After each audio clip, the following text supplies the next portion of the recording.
rehetra, tsy maintsy manaiky ny zavatra rehetra rehefa eo ianao Andriamanitra. Dia androany Jesosy ampiniavana no ampanekena ny fonay sy ny momba ny rehetra amin'ny anaranao mpanjaka masina mandrakizay. Aoka ny fiadananao no toetra amin'ny tsirairay avy Andriamanitra. Aoka ny sitraponao no tanteraka eto androany amin'ny anaran'i Jesosy. Aleluia. Amen. Ndao tsika hitehaka mafy an Jesosy. Asaiko anao tena hitehaka sy hika mafy an Jesosy amin'izao fotoana izao. Aleluia. Salamo fa 5:7 Salamo fa 5:7 ny andininy 10 no vakitsika. Salamo fa 5:7 ny andininy 10 no vakitsika. No vakiko mafy ty amin'ny anaran'i Jesosy. Dia tononoko marina amintsika tsirairay avy. Amin'ny anaran'i Jesosy, Jehovah mideranao ny asanao rehetra ary ny olonao masina misaotra anao. Amen. Andao ny fotsika ataotsika mideran'Andriamanitra. Ny momba atsika anomezantsika voninahitra an'Andriamanitra. Raha meny Jesosy tanana ianao dia hite afo an Jesosy zany. Andao tsika hitehaka mafy an Jesosy. Aleluia. Raha meny Jesosy feo ianao dia andao tsika hika aleluia mafy be ho an Jesosy. Aleluia. Raha meny Jesosy fo ianao dia atokano azy reriany zany androany. Asaiko anao hivavaka amin'izao fotoana izao. Ray amin'ny anaran'i Jesosy atokako anao ny foko Andriamanitra. Ray amin'ny anaran'i Jesosy atokako anao ny foko Andriamanitra. Ray amin'ny anaran'i Jesosy atokako anao ny foko androany. Toy izy ny vavaka ao androany, atokano azy ny fonao, atokano azy ny fonao, omeo azy ny fonao. Toy izy ny vavaka ao androany amin'ny anaran'i Jesosy. Amin'ny anaran'i Jesosy.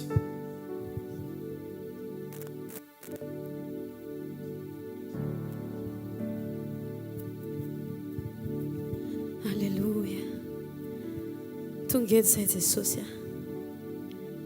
Feno etaeta, feno fifaliana ny amin'ny famonjenao. Tonga eto izay Jesosy tianao, tsy hitalao mba ho afanao amin'izay mety mahazo anay, fa ny antom-pisinay androany dia hikambana aminao indray. Foazy ny fananay, foazy ny aminay rehetra Tompo fanamasinao. Ampio izay hifantoka amin'ilay famonjena efa vitanao 2 taona mahery lazay. Hibanjina ilay fitiavanao. Ento izay fanamasina androany.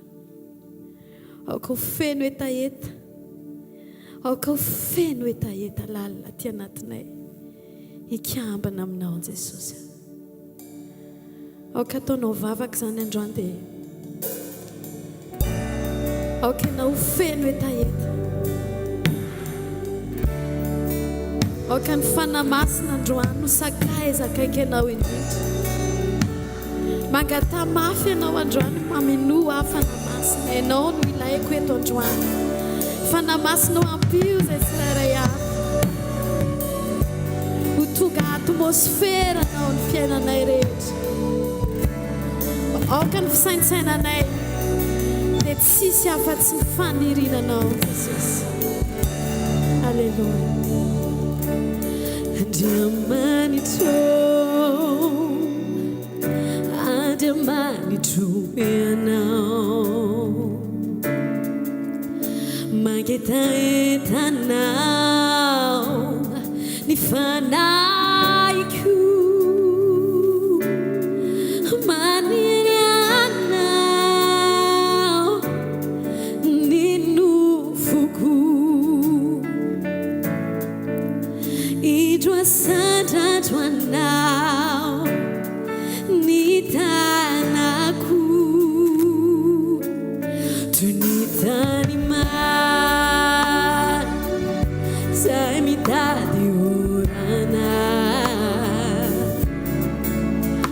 mihoatra noho izany no iandrandrako anao, dia hitondra fanatitra manipofomindray. Amen. Ho anao ilay rano velona, tompony aina sy fanairao, hoento miakatra sy toy ao any aminao, dia ahitana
Sai me dá de lugar.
raha afaka sandratra ny tananao sady laza ianao hoe alleluia.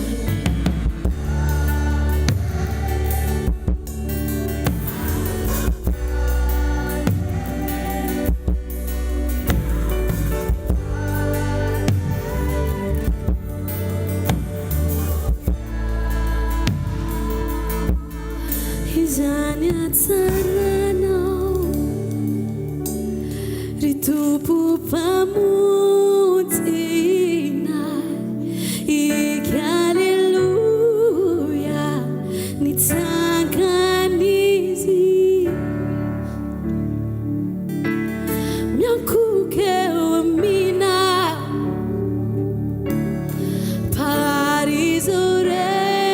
parizoretiza ika alleluia nitsangan'izy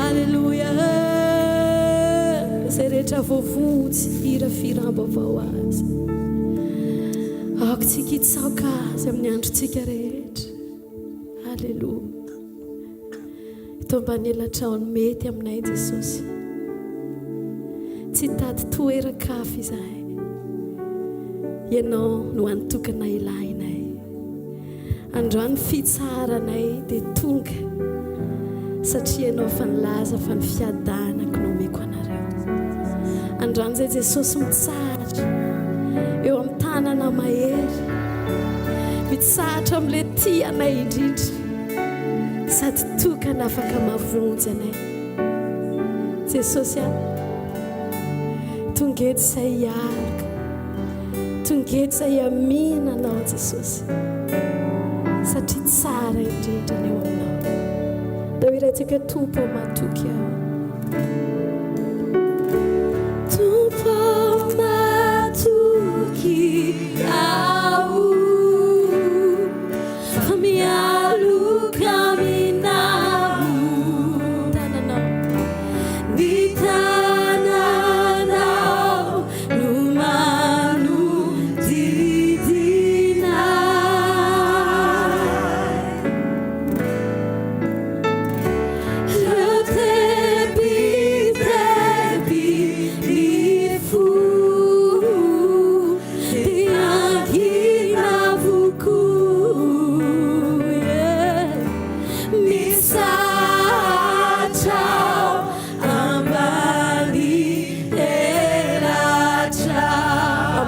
no tiako toerana ndao iaraka hiritsika ambany elatrao no tiako itoerana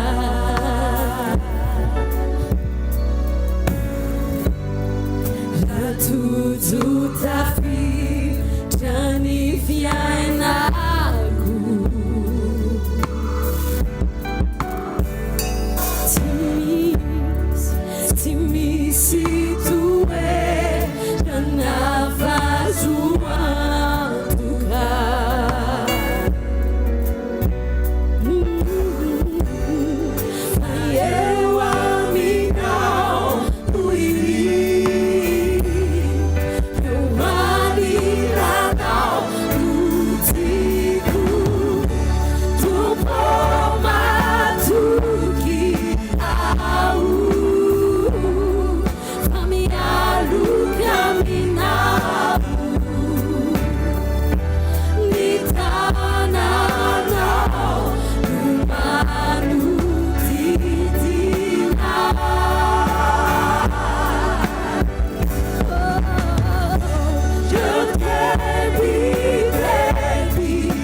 Jesosy fikitra arovia Jesosy ifikitramina neo an-tananao irery no tsisy arombakay katanao mpamanao mandraky izay azonyao Jesosy tsy alaminao arovia Jesosy fikitra arovia Jesosy ifikitraminao fa neo an-tananao irery no tsisy arombakay katanao mpamanao mandraky izay tazonyao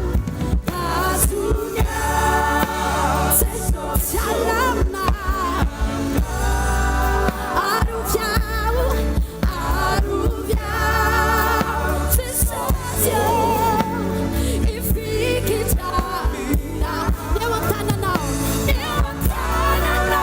irery no tsisy marobakay katanao mpamanao mandraky izay tazonyao Jesosy tsy alaminao aroviao Jesosy fa neo an-tananao irery no tsisy arombakay katanao mpamanao mandraky izay fa neo an-tananao irery no tsisy arombakay katanao mpamanao mandraky izay iraoka neo an-tananao irery tsisy arombakay neo an-tananao irery no tsisy arombakay manao mandraky izay tsika rehetra ny mpitoerana iraka neo an-tananao irery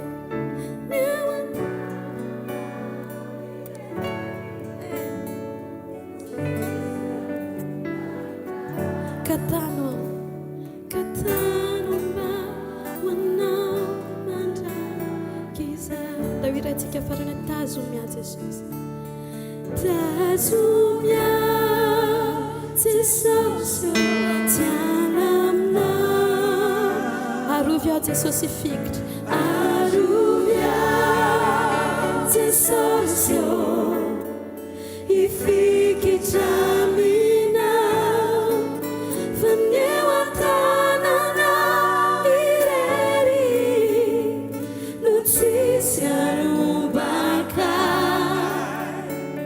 katanao mpamanao mandraky izay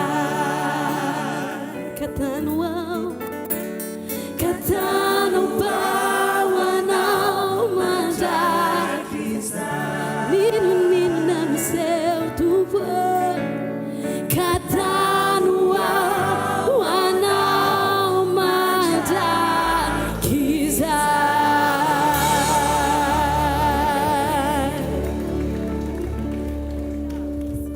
Alleluia mahazotoerana tompoko azafady tonga amin'ny fotoantsika merena voninahitra any amin'i Jesosy ny amin'ireo nataony dia eo amin'ny fiainantsika tsirairay avy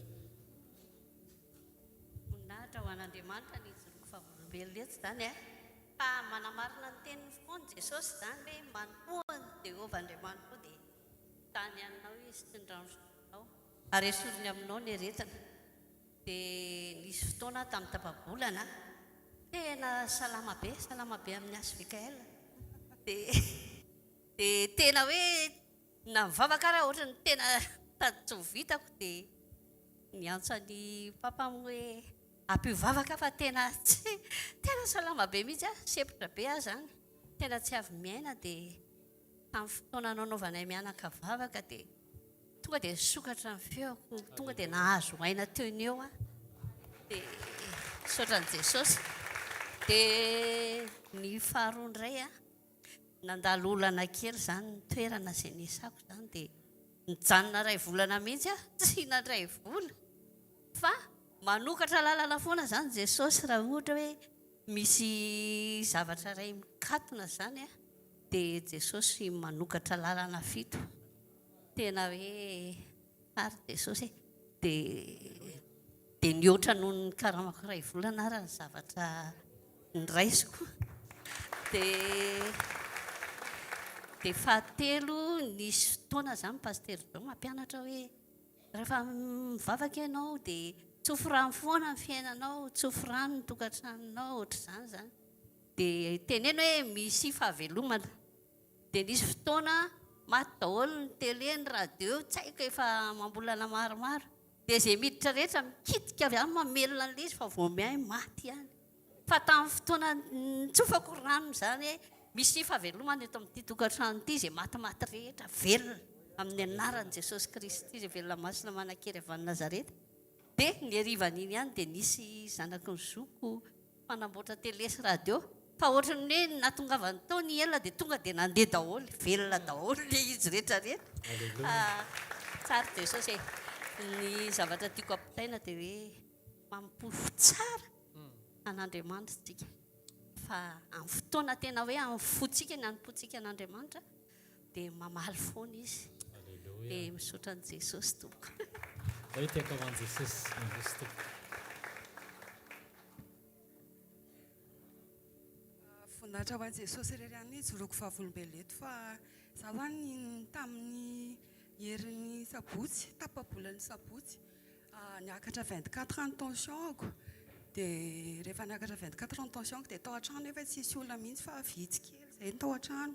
Dia taon'eo dia niantso mpiray-tampo aminay izany tao an-trano hoe marary miakatra 24 ans tensionko. Dia avy eo an'iny dia nandeha tany amin'ny dokotera. Dia rehefa tany amin'ny dokotera teo izy dokotera ianao nga hozy izy efa mpihinana fanafody foana, efa mpiakatra tension foana. Dia hoy zaho hoe mbola tsy mpihinana an'izany aho a fa nagaka hoe tamin'ny herintaona niakatra ny tensionko fa 17 teo eo. Dia tamin'ity izy niakatra 24 dia hoy izy dokotera hoe raha ny tena izy izy efa tokony ho tapaka lalandray ianao na hoe hiditra hopitaly. Dia avy eo an'iny amin'izay dia nomeny fanafody be da be teo efa tokony dia nomeny an'ilay fanafody hoe hohanina isan'andro ireny ahakony. Dia nahazo tsindrony dia nisy fanafody iray izay koa ohatra ny mampipi izany.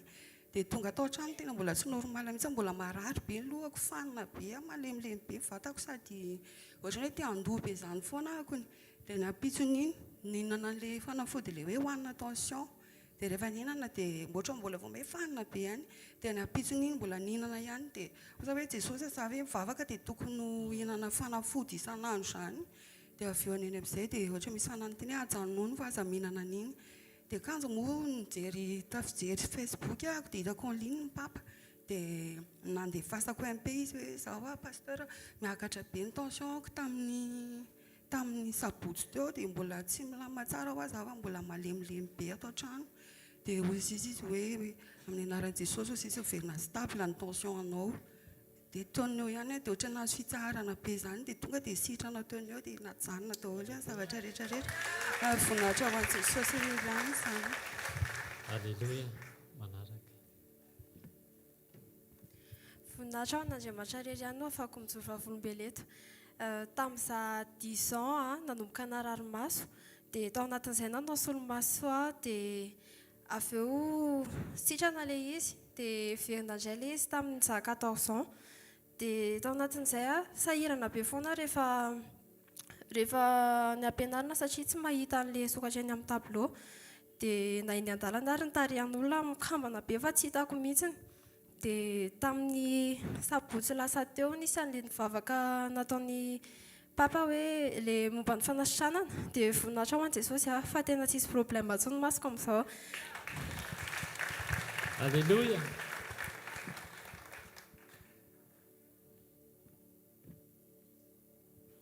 Mbola voninahitra Jesosy nijoroko vavolombelona mikasika ny lalana hitondran'Andriamanitra. taloha zany a tambola tsy mivavaka dia tena tsy fiainana zany, tena korotana daholo ny rehetrarehetra. Fa nisy olona tonga tao an-tranonay tory filazantsara.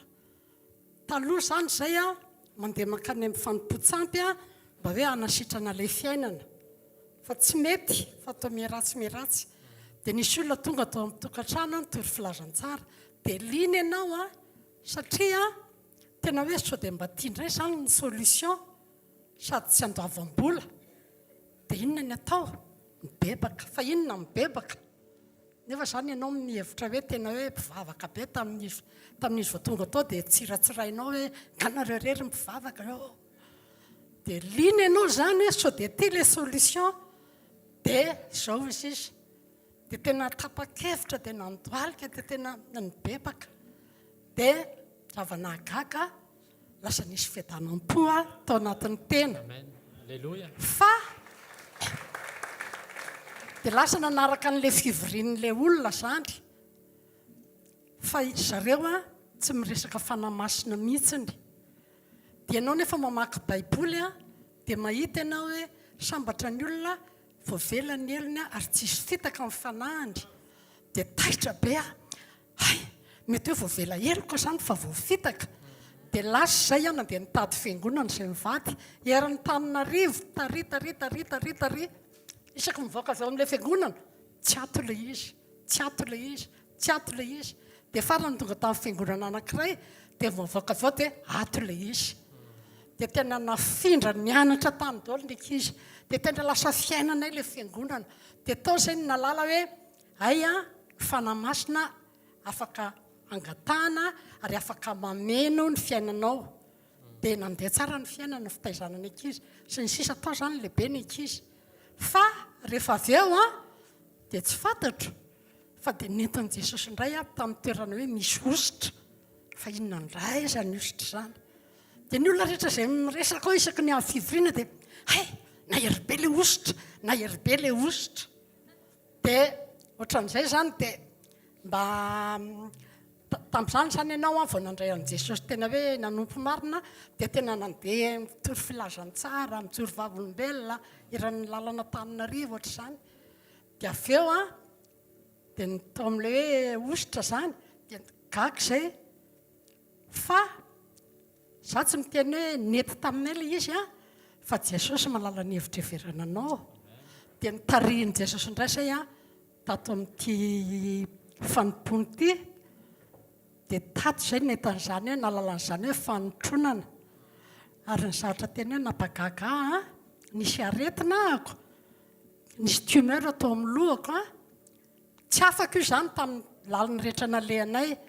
Fa tonga tamin'izany tare atsiadana nandray communion, nandray fanasan'ny tompo narary tonga tao narary an'ilay loha.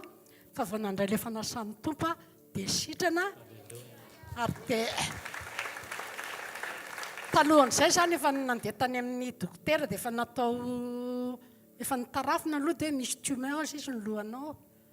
Dia nefa rehefa sitrana nandeha tany indray dia efa nakaiza ilay izy, tsy atsony. Dia voninahitra ho an'i Jesosy rery ihany fa tsara ny fitantanan'ny tompo. Alleluia.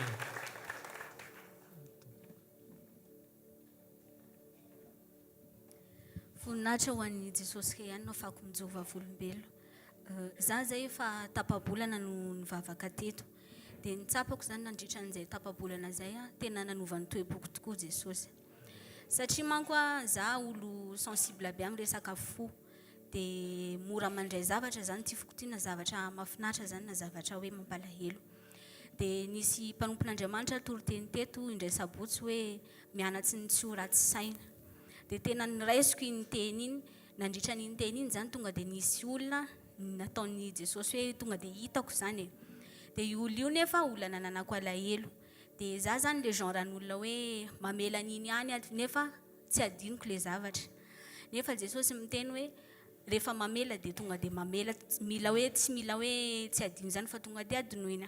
Dia nanomboka tamin'iny zany dia nietsika satria raha ianao tokoa Jesosy no mibitsika amiko dia ataovy mifanena amin'iny olo iny satria za manko olona avy any Toliara dia le olona amin'izay tsy na olona eto Antananarivo. Dia za tsy manana fifandraisana aminy, tsy haiko hoe aiza ny misy azy, tsy haiko hoe aiza ny ahitako anazy. Dia andro sabotsy iny dia tonga ny lahady.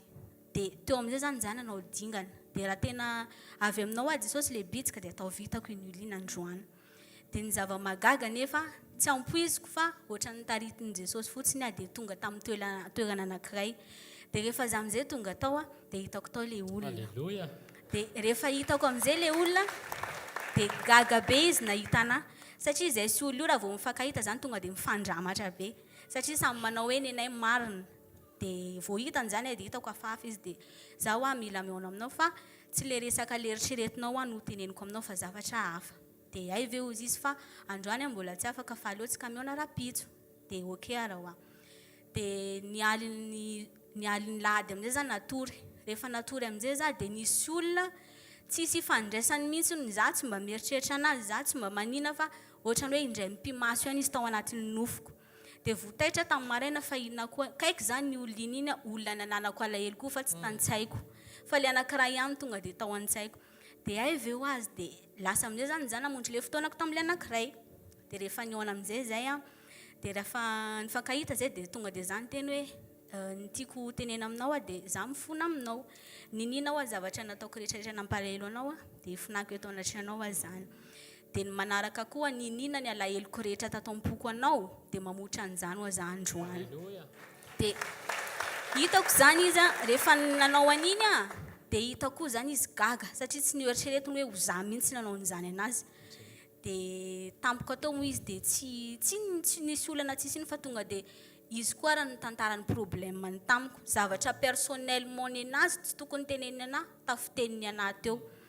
Dia tsy haiko moa zany fitondran'i Jesosy tampotampoka teo koa za tonga dia tafitory teny taminy.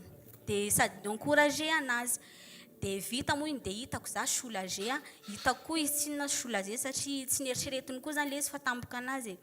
Dia manomboka hatreto izy tsika mifandray tsara. Dia rehefa misy problème mifampiresaka dia mifampitondra ambavaka dia okey araha.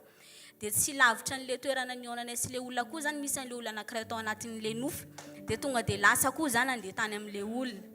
Dia rehefa tonga tao moa zany za tsy nitratrako tao izy satria niasa fa ny mpanampiny tao. Fa amin'le situation nisy anay zany raha ohatra ka tsy Jesosy ny niasa na io mpanampiny io raha tsy nampiditra anahy tao an-trano satria ile mpanampiny io nafantatra ny situation nisy anay.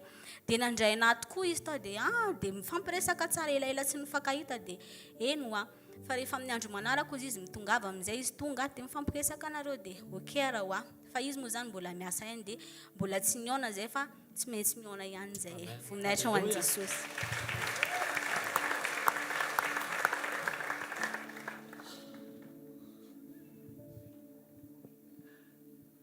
Fiadanana ho antsika rehetra. Voninahitra ho an'i Jesosy ny ahafahako no mijoro eto ankehitriny. Misaotra azy ahako. Tamin'ny rotokom-bolana lasa izay dia tsy afaka nivavaka taty fa ny andriandro ny vinantoko. Dia rehefa ny andriandro izy dia nakany amin'ny hôpitaly ry zareo. Dia rehefa tonga tany amin'ny hôpitaly izy dia vao tonga kelikely tany izy dia niantso ny zanako lahy hoe maman tsy afaka miverina antsony izay ozy izy fa efa manomboka mandeha ra andro. Dia mety hodidiana ozy izy andro. Dia tao anatin'ny feony amin'ny telefona zany hoe henoko hoe panika be izy. Dia rehefa izay ny zavatra niseho dia tonga dia miverina tao an-doko hoe antsoy dia hovaliko ianao i Jesosy. Dia tonga dia nivavaka. Natsoko ilay zanalahy kely le zanalahy matonta antsika hoe hivavaka ho amin'ny petite sœur sy maman. Dia niara-mivavaka izay mianaka zany.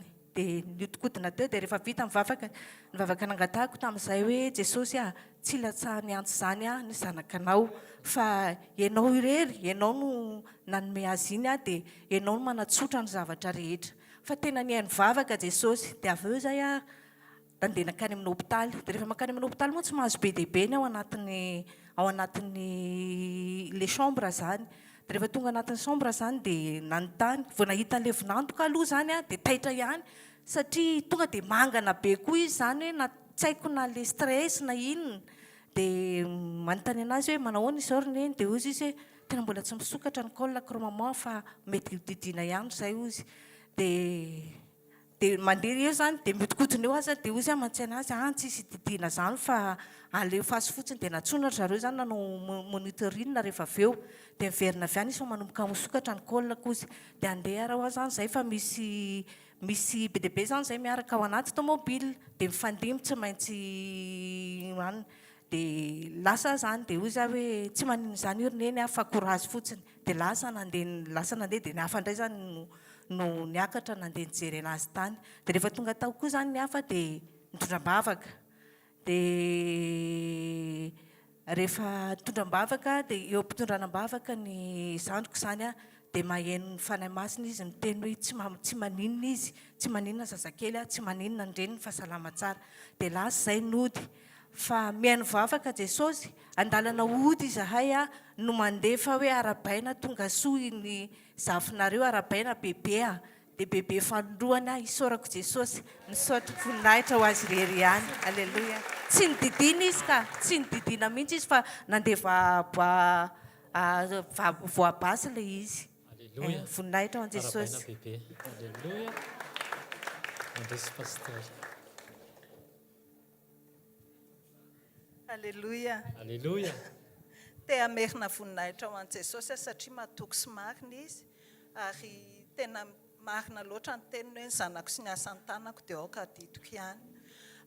Misy zanakay vavy matoa any France zany dia nanamboatra an'le titre de séjour fa tsy mivaly mihitsy le izy nefa le titre de séjour zany no ahafahanao misinscrire any amin'ny fianarana no ahafahanao mitady asa satria tsy maintsy miasa satria zay mois de janvier 2021 farany afaka nandefa volatany zany fa be dia be fahafahana be tsisy zany hoe tsisy fahafahana alefa mihitsy zany alefa ho anazy dia hoe tsy maintsy miasa izy dia zay titre de séjour zay zany no ahafahany mianatra manao inscription titre de séjour ahafahany miasa satria ny mpampiasa tsy afaka mandray azy fa rahatratra dia mandola amande be dia fahatelo zay no ahafahany mahazo an'le aide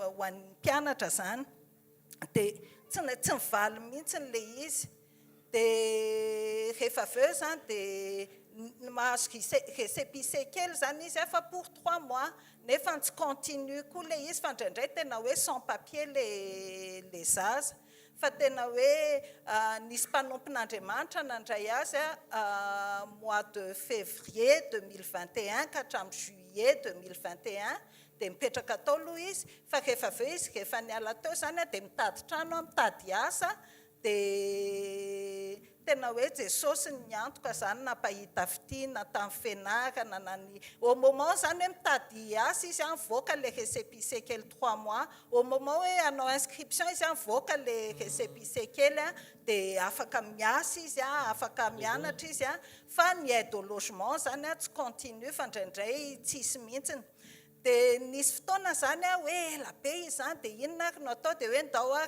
hoany amin'ny avocat dia nakany amin'ny avocat dia ozy izy le avocat hoe tena tsy possible mihitsy io ozy izy fa tsy maintsy manao mampiakatra zany dia manina moa dia atao appel zany le izy dia 1600 € ny frais ny honoraire zany dia nefany rehefa avy eo tsisy koa zay fahafahany zay fa voninahitra ho an'i Jesosy fa entre temps zay nivaly le titre de séjour tamin'ny herintaona zany valy le titre de séjour mois de février hoe mivoaka le izy fa avril tamin'ny herintaona koa dia lany le izy zany hoe vao mivoaka zany dia lany dia rehefa avy eo nefa nandrasany hoe aiza tsy mivoaka volana juillet mbola tsy mivoaka dia tany amin'le avocat amin'izay dia hoe ataovy izay azahoana le izy fa tara be io problème be io dia tsy maintsy atao dia rehefa avy eo zany miteny le avocat hoe tsy maintsy mitenynareo izy hoe any amin'le olona mipetrahany taloha zany no manome taratasy anazy rehetrarehetra dia nefa nilainga le izy satria izy efa tsy mipetraka ao tsony dia hoe dia zay zany dia mety zany dia nanontany namany pasteur atsa zany zay miasa amina préfecture dia niteny koa zay tsy possible mahazo amin'ny préfecture hipetrahan'izao izy fa tsy maintsy ao resao le olona mipetrahany taloha dia anareo minegosy dia niantso an'le mpanompon'Andriamanitra dia niteny hoe zao dia ok tsisy problème sisy fa omeko daholo ny taratasy vita zany tsisy problème omeko daholo ny taratasy nefa izy tsy mipetraka ao amin'ny toerana itsony efa roa taona dia avy eo zany vita zay hoe vita dia pisy aloha hoe vita zany mivoaka le taratasy dia rehefa avy eo nefa reky mihitsy hoe tsy marina zany ataonareo zany dia verina zany najanoko aloha le izy dia verina avy eo niantso an'le mpanompon'Andriamanitra hoe aleo ihany tompoko misaotra betsaka ny amin'ny hoe fitiavanao fa aleo ihany hijanona fa tsy marina ozy izy Jesosy zany dia matahotra ho azy fa aleo hijanona dia najanona zany izy dia niteny tamin'ny zanako hoe aleo hijanona ho fa aleo fotsiny amin'izao dia za koa izy tsy resy lahatra fa si tu veux que Dieu opère aussi des restants dans la vérité dia rehefa avy eo zany dia zay dia iainy ary najanona zany izy dia inona zany natao teo zay tsy haiko zay atao fa Jesosy zany manana plan dia miandro fotsiny tsika hoe fa tsy hitako zay ataotsika tsy manana 1600 € tsika tsy afaka ny andainga fa zay ataony Jesosy eo dia tamin'ny septembre 2023 nivoaka ny taratasy hoe ivoaka le tonga avy aty amin'ny préfecture ianao fa mivoaka le titre de séjour le lany tamin'ny avril 2023 dia tonga tany izy efa lany daty moa zany dia aingakaingany ianao izy izy mametraka an'ity anyity fa tarabe tsy normal mihitsy izao dia napetraka zany izy fa tsy napetra ny tao tsony satria efa tsy préfecture antsony ao fa le préfecture le tena misy azy sachant bien hoe tsy mety zany le izy io miaraka ny fitenin'ny olona fa hoe ao no aingana indrindrana dia natao tamin'ny fahamarinana hoe zay ny fahamarinana ka dia aleo zay no atao fa voninahitra ho an'i Jesosy fa mahatoky sy marin'Andriamanitra fa tamin'ny larobia teo mivoaka ny titre de séjour ny message voninahitra ho an'Andriamanitra. Alleluia. Tena tsara Jesosy ivavaka tsika rehefa avy eo fa fandaminana kely be da be ny olon-dehibe any dia raha mba misy toerana malalaka eo akaikintsika dia atsangano ny tanana dia mba misy mandamina ny ambassador mandamina dia mampiditra le olon-dehibe faharoa rehefa feno le toerana dia mba engaviana ny ankizy raha possible ny club d'enfant sy afaka ampifoana sy trotrona mba trotrona na mipetraka amin'iny couloir iny fa tsy atonina ny toerana azafady indrindra tompoko dia misaotra ny amin'izay fandaminana izay ndaontsika hitsangana dia andaontsika hisaotra an' Jesosy fa tsara loatra eo amin'ny fiainantsika izy asandrato ny tananao dia ome voninahitra Jesosy ray amin'ny anaran'i Jesosy misaotra anao zay mankasitraka anao zay fa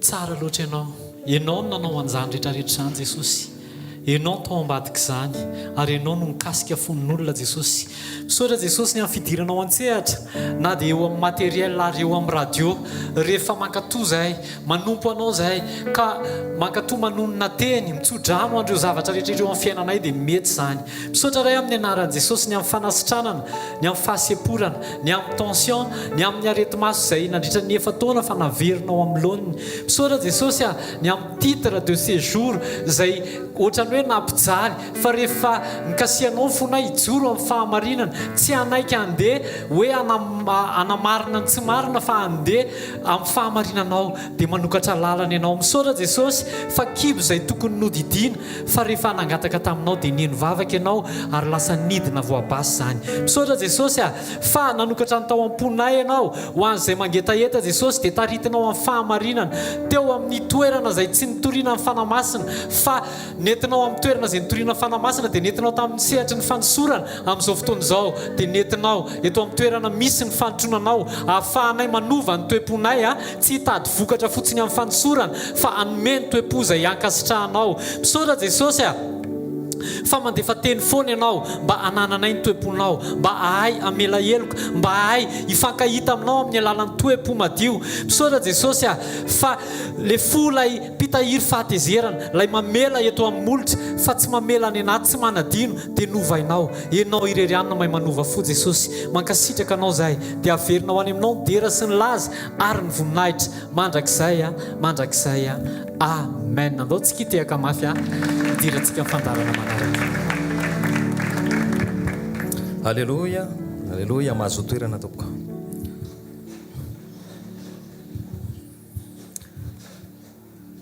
Wow, tsara Jesosy. Mandehana amin'ny fahamarinana foana. Alléluia. Ataontsika anatona an'Andriamanitra androany. Anatona an'Andriamanitra amin'ny fahasahiana. Exodus toko 4 andininy 7:30. Exodus toko 4 andininy 7:30 vakiko amin'ny anaran'i Jesosy manao hoe: ary ny efitra lamba dia ataovy eo ambanin'ny farango, ary ampidiro ao anatin'ny efitra lamba ny fiaran'ny vavolombelona, ary ny efitra lamba no ampisaraka ny fitoerana masina sy ny fitoerana masina indrindra ho anareo. Amen. Numéro toko 4 andininy 17 ka hatramin'ny 20. Amin'ny anaran'i Jesosy, ary Jehovah niteny tamin'ny Mosesy sy Arona ka nanao hoe: ataovy izay tsy hahafongotra ny fokony ny kehatita tsy ho amin'ny levita, fa izao no ataonareo aminy mba ho velona izy ka tsy ho faty. Raha manatona zavatra masina indrindra, i Arona sy ny zanany ihany no azo miditra sy anendry azy rehefa samy ho amin'ny fanompony avy sy amin'ny entany avy. Fa izy dia tsy hiditra hijery ny fitoerana masina na dia indray mpimaso akory aza fa ndrao maty. Alleluia. Ao Matthieu toko 7:20 andininy 10 sy faraky amin'ny 10 amin'ny anaran'i Jesosy manao hoe: ary rehefa niantso tamin'ny feo mahery indray Jesosy dia nanolotra ny fanahiny, ary indro ny efitra lamba tao amin'ny tempoly dia tritra ny zara roa hatrany ambony ka hatrany ambany, dia niorooro ny tany ka nitresaka ny vatolampy. Alleluia. Alleluia. Tany amin'ny testamenta taloha dia ny mpisorona taranaka Arona ihany afaka miditra ao amin'ny efitra masina indrindra. Olona vitsikely no afaka miditra ao amin'Andriamanitra. Alleluia. Dia ireo olona ireo izay voatendry tsy ny rehetra kory ny afaka miditra ao, fa izay voatendry sy mahatratra ihany ny tahapahamasinana ilaina, fa raha tsy izany dia maty ao. Izany hoe alohan'ny hidiranao zany dia manoka tena fatratra ny mpisorona, na dia efa mpisorona ary izy dia manoka tena fatratra, tena manoka tena mba tsy hisy tsiny eo amason'Andriamanitra mihitsy. Fantatsika tsara ny lalàn'ny Mosesy fa be dia be ireo zavatra izay nandrarana ny mpisorona. Tsy mahazo mandeha mapaty fa maloto ny mpisorona, tsy mahazo voakasiky ny olona mitsidra fa maloto ny mpisorona, tsy mahazo mifangaro amin'ny olona misy abokana fa maloto ny mpisorona. Zany zavatra rehetrarehetra zany dia nahatonga ny mpisorona ireo tena nanoka tena fatratra, tena hoe tsy mahazo mikasika amin'izaniza, dia tena ohatrany hoe mitoka monina mihitsy. Amin'izao moa tsika mahita an'ireny hoe monastera ireny, ohatrany hoe za mbola tsy tany amin'ireny fa ny hitako fotsiny amin'ny documentaire dia toeram-pitokanana, ohatrany tena hoe toeram-pitokanana tena sady mitokana no anina, dia misy fahanginana be ao amin'le toerana io, misy fahanginana be. Rehefa nijeren'ilay izy dia ny zavatra hitako dia vazaha frantsay sy malagasy no namorona an'ireny monastera ireny, satria natamban'ilay teminy hoe mona sy terre. Alleluia. Mangina be ireny toerana ireny, natamban'ilay izy hoe mona sy terre. Dia ireo mpisorona ireo manokana ny tenany, tena faran'izay manokana ny tenany mba tsy ho voakasiky ny falotoana na dia kely ary, satria raha miditra ao amin'ny efitra masina indrindra izy dia maty ao, sa tsy mahazaka ny fahamasinan'Andriamanitra raha misy tsiny.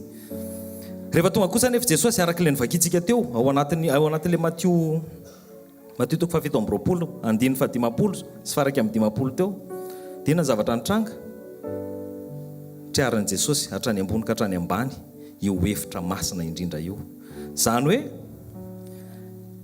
le rindrina, ny zavatra nataon'i Jesosy zany dia tsy hoe le varavarana miditra ao amin'ny efitra masina indrindra na lehibiazina, fa tonga dia le rindrina mihitsy ny narotany. Alleluia. Tonga dia tritra hatrany ambony ka hatrany ambany, zany hoe naverin'i Jesosy amin'ny lohaniny le accès direct atsika amin'Andriamanitra, tahaka ny tany amin'ny Adama tamin'ny fony izy mbola tsy lavo. Alleluia. Dia izao tamin'ny fotoana taloha dia mila madio, tena mila midio vao miditra ao amin'Andriamanitra. Fa amin'izao na sendra mbola tsy madio ary ianao dia dioviny ianao raha tonga ao. Alleluia. dia za teteny aminao fotsiny hoe ndao tsika asianao a ndao za asianao tena anatona an'Andriamanitra, anatona an'Andriamanitra ampasahina. Iza ny ohatra anankiray, misy ohatra anankiray zay a ahitantsika an'io a manatona an'Andriamanitra amin'ny fahasahina io. Petera io sasa io, rehefa niteny Jesosy, rehefa niteny Petera hoe raha ianao marina reo a dia tsy hoe aho eny aminao, dia izy Jesosy aviary dia tonga dia mivoaka ao anaty lakana fotsiny izy a, tsy mieritreritra ntsony izy hoe rano sa inona ny eo, fa rehefa hoy izy Jesosy hoe aviary dia tonga dia manatona izy, manatona amin'ny mpasahina. Ina matetika ny zavatra mahatonga antsika tsy tena mahasahy manatona an'Andriamanitra amin'ny mpasahina, dia misy zavatra mampiahy antsika any anatintsika any mbola tsy regle tsara, mampitaitaina antsika atsika vla izy, dia tsy mahasahy tena manatona an'Andriamanitra fa ohatrany mbola misy manisinisy reserve zany amin'ny fanatonana an'Andriamanitra. Aleo ajanontsika izay zavatra zay a, alana zay zavatra rehetrarehetra zay. Zavatra teneniko anareo fa misy fotoana tany amin'ny fotoana tany aloha dia zao rehefa henoko hoe misy zavatra ohatrany tsy milamina tsara dia zao raha maneno io telefoniko io ka pasteur ny miantso anazy dia matahotra. Azonareo ve zany? Mbola tsy Andriamanitra mivantana ny misoratra hoe God, tonga dia torana angamby ianao. Alleluia. Fa andaontsika tena anatona an'Andriamanitra amin'ny fahasahina. Ny atao hoe manatona an'Andriamanitra amin'ny fahasahina dia misy an'izay liberté zay, libre be ny ao anatinao rehetrarehetra. Aleo horodana any, aleo rangaha ho fafan'Andriamanitra ny daholo zay tokony fafana rehetrarehetra, aleo rangaha ho afaka ny daholo zay tokony ho afaka rehetrarehetra. Fa raha vao miaotra ohatra ianao dia misy zavatra tianao mbola ho azominao zany, fa aleo tonga dia mahitsy, dia miditra, dia mandroso. Alleluia. Ataontsika hitsangana hivavaka alohany andraisantsika amin'ny mpanompon'Andriamanitra. Ray masina tsara indrindra amin'ny anaran'i Jesosy, misaotra sy manome voninahitra anao zay. Mbola mianao fotoana zay tompontsompahasoa ahafahanay manatona anao androany. Ahitsanay daholo Jesosy ireo sakatsakana rehetrarehetra. Mety ny tenanay fotsiny mety ho présent anatin'ny fotoam-bavaka misy fotoana, fa henonay ny fonay fa mbola tsy manam-pahasahina loatra tena manatona anao Jesosy. Oka tena horotana hiala zany zavatra rehetrarehetra zany, miaisotra zany zavatra rehetra zany amin'ny anaran'i Jesosy. Manatona anao amin'ny fahasahina zay androany. Mitenena aminay indray fa ingeo indray zay Jesosy, miaino anao zay. Ho anao ny voninahitra mandrakizay dia rainay mandrakizay ny anaranao. Alleluia. Amen. Na ity tanàna mafitsika amezantsika voninahitra an'Andriamanitra sy andraisantsika ny mpanompon'Andriamanitra. Alleluia. Velona Jesosy. Tiako fantatsika fa ny ao ambadiky ny atao hoe tena fiainana dia satria miaraka amintsika izy. Tiaka ianao tena nokatra ny fonao an'Andriamanitra teny atao anatreny hoe ianao le alfa tsy miova, ianao le oméga mandrakizay. Tsy zavatra tsy hainao atao, zay tsy hitoro ny fahaiza-manaonao, fa zay kosa ankalaza fa ianao le alfa mandrakizay, le fiandohana ary fombola tsy ary zao rehetra zao dia efa izy ianao. Amin'ity androandroany ity zay mamerina ny voninahitra any aminao, be dia be ny fijona vavombelona reny ny sofinay, tena tsapanay hoe tsy avy aminay fa avy aminao. Ary na tsy teo ary zay dia nataonao ihany zany rehefa hitanao hoe mifon'ny olona mangetahetanao. Saotra ny mivavolombelona azo tsapahitana na mampahery ao anatin'ny fonay, fa mitarika amin'ny fiainan'ny olona ianao, mampijoro ny fiainam-panahiny, manasitrana azy, manafaka azy, mikarakara azy, satria ianao no Andriamanina. Raha sy ny voninahitra Jesosy, raha isy fa mendrika ianao rery zany mandrakizay. Halleluia. Ianao no alfa lahy tsy miova, ianao omega mandrakizay, manjaka mikery anao tompo, Andriamanitry ny fagagaga, tompo tsy tory avy indrindra, Andriamanitry ny tsy ayatao, rehefa mitenao tompo, tsisy matohitranao, ainao atao,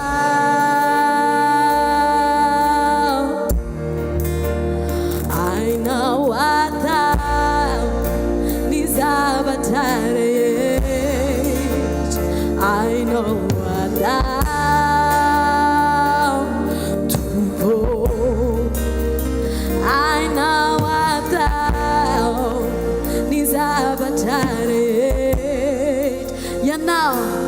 Yanao no Alpha lights in you. Yanao no Omega.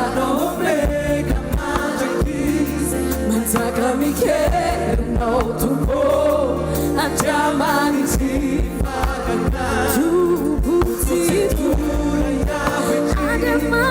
Sabotsy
Andriamanitra fananganana ny maty ianao fananganana ny maty ianao velony ianao Jesosy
raha eo amin'ny anarany Jesosy aoka ny teninao ho sabatra ro lela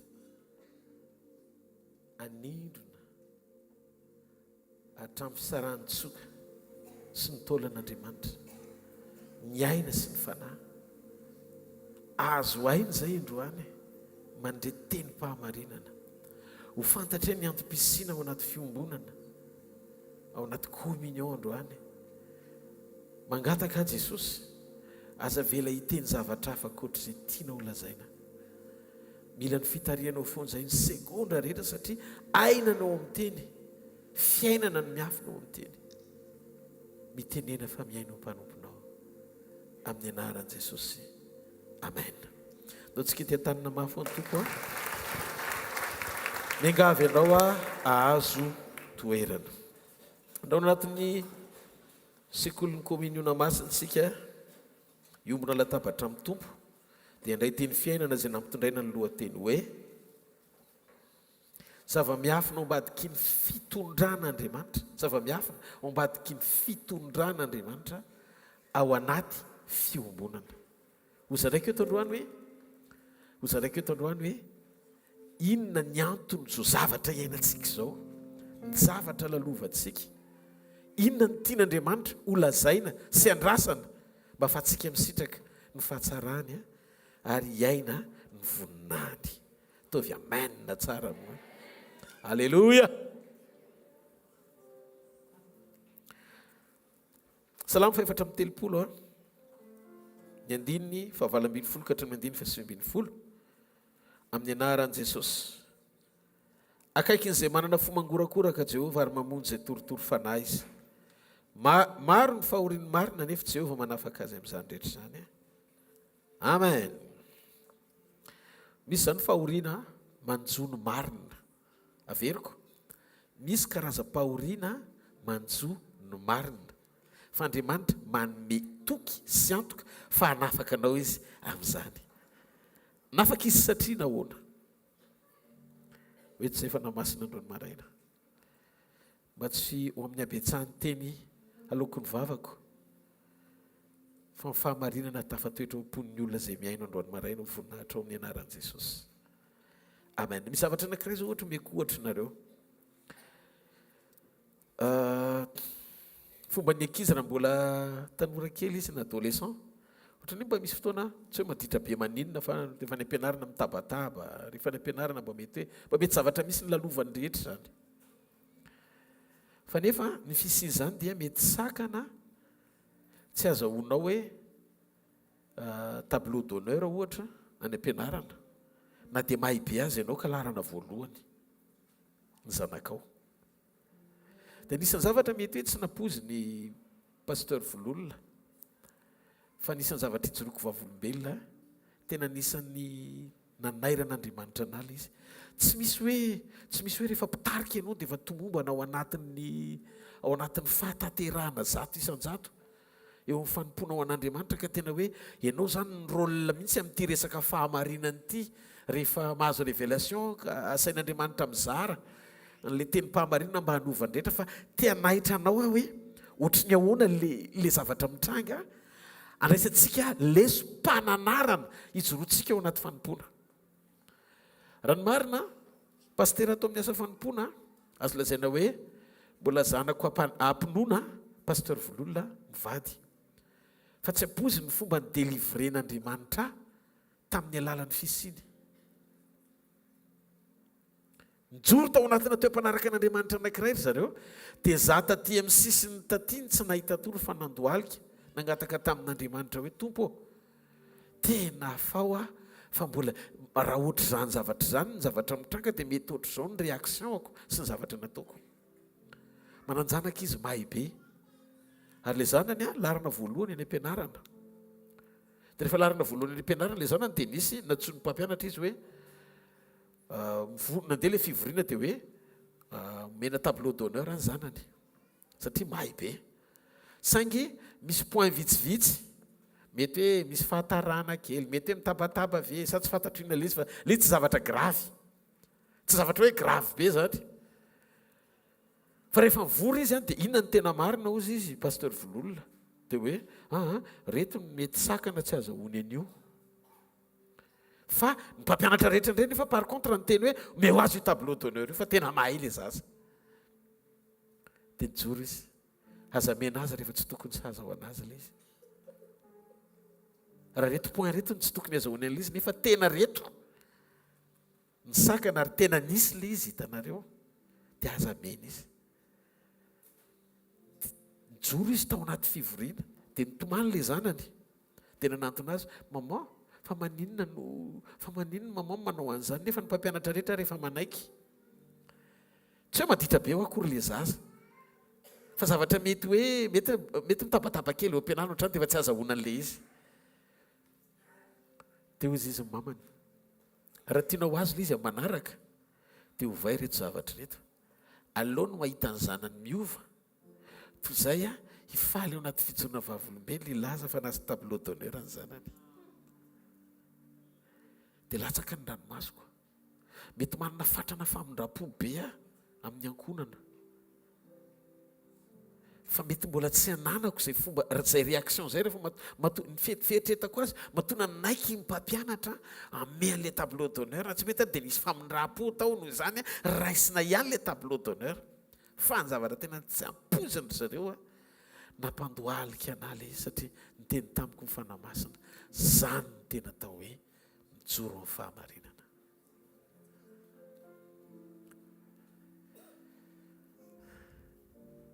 Atsangany antaran'izay mandray anahako fantatrareo mila fiambenana ny fandrosoantsika ao amin'ny volonté an'Andriamanitra. Misy zavatra ndray tsy adinontsika fa tsy mahalehibe tsy mahalehibe anao ny zavatra anankiray mbola mety hitanao fa ananany hafa zay verinao zay everinao fa mety ho kely noho ianao nefa manana tombony mihoatra ao anatiny amin'izay fomba ampiasan'Andriamanitra azy sy ijoroany mihoatra noho ny fijoroanao. Tena mitsotra aminareo fa nilatsaka tena andohalika teniteny tamin'Andriamanitra Jesosy ve mbola misy apana tsy fahamarirana tafatoetra atao anatiko raha zany teo amin'ny toerany nomeko an'le zanako zany hoe saron'le fitiavako amin'le ankizy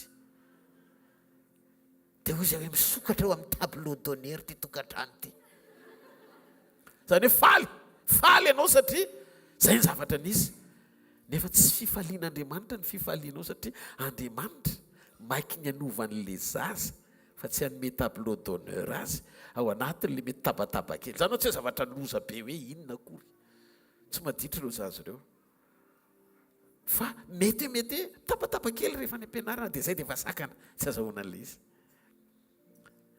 ho anao zay mandray androany maraina rehefa mivavaka dia mandana mandohalika ao anatina fandinetena azafatra mpitanisa fa mety ianao fa mandinetena amin'izay zavatra tokony hitsiana ao anatinao mba hampitsika n'Andriamanitra ny fiainanao ny alalàna fa délivre ianao dia mahay mamoaka eo mason'ny olona zay zavatra mbola mety renao fa faiblesse nesoron'Andriamanitra tao anatinao mba hanampy azy anana ny fahatakarana sy fahalalàna hoe zao kay ny lalana sy fahendrena tokony ananana eo am-panatanterahana ny asan'Andriamanitra sy ny fanompona azy.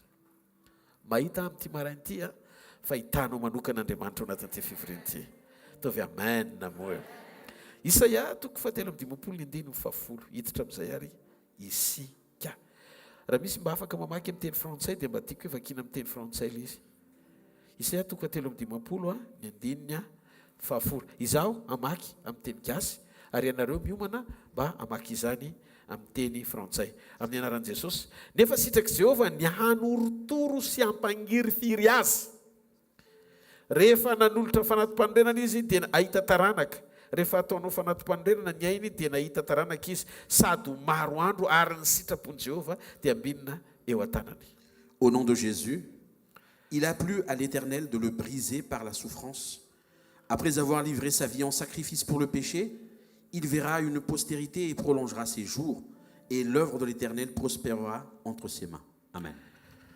Eto androany dia zara amintsika ny atao hoe Andriamanitra makasitraka fanorotoroana sy fampangiry firena. Brisement.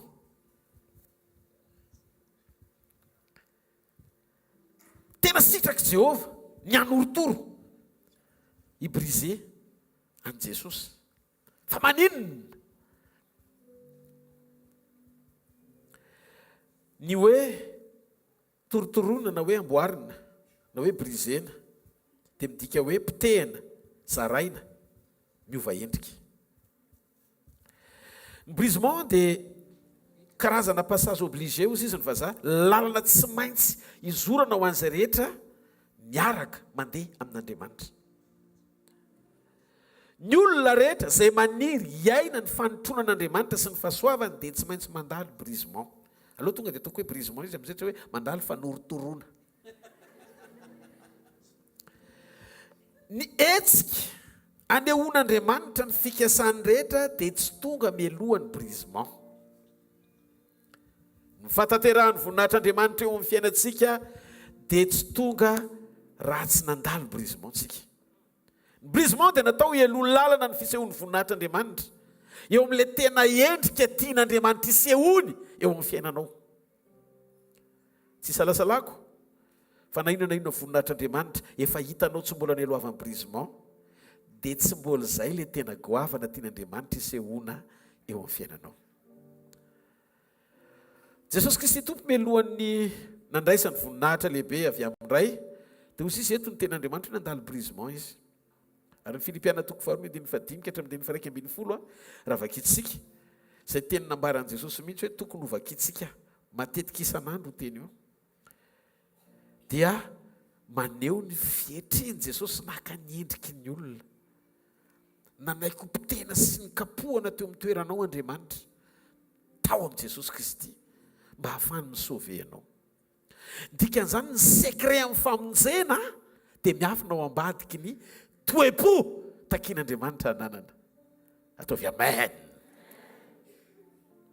Ka ny brisement dia lalan'Andriamanitra anomanana anao amin'ny zavatra goavana.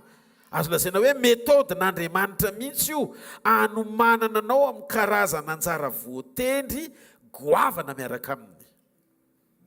Ny olona izay mandalo brisement na brisen'Andriamanitra na torotorony na velany andalo an'izany dia omanin'Andriamanitra amina andraikitra sy zavatra goavana eo am-panompona azy. Ny olona tsy mandalo brisement dia olona tsy manana anjara voatendry goavana ao amin'Andriamanitra. Andriamanitra mitady ilay toetra ny miafina ao ambadiky ny fanatanterana ny sitrapony, toy ny fanetretena, toy ny fandeferana, zavatra tsy aitraitra namboamboarina fa toe-panahy iainana ao anaty. Zany ny zavatra tena mety sy tadiavin'Andriamanitra ho fiainan'ny olona izay manompo anazy. Ty marain'ity inoko ao anatin'ity fampianaranyity fa be dia be ny olona ho atsangan'Andriamanitra eto. Ao anaty brisement dia miandanjany sy mety ho very mihitsy ny valeur ana zavatra anankiray na tombam-bidy alalanao an'io zavatra io. Ohatra, raha maka vazy anankiray tsara tareha dia vakiako na briseko dia tsy azoko avarotra intsony ilay izy satria very ny valeur teo aloha na nanany amin'ilay fahatsarana na havazy azy. Hitanao ny vazy tsara tareha raha vao vaky iny dia miena ilay izy. Hitanao na amin'ny fiara tsara tareha io azy vao mivoaka garage WT dia kikiso amin'ny lamina na amin'ny papier vera ohatra dia avaroty ery fa tonga dia miena be ny vidiny satria ny antony nividianan'ny olona azy dia ilay atsarany teo aloha.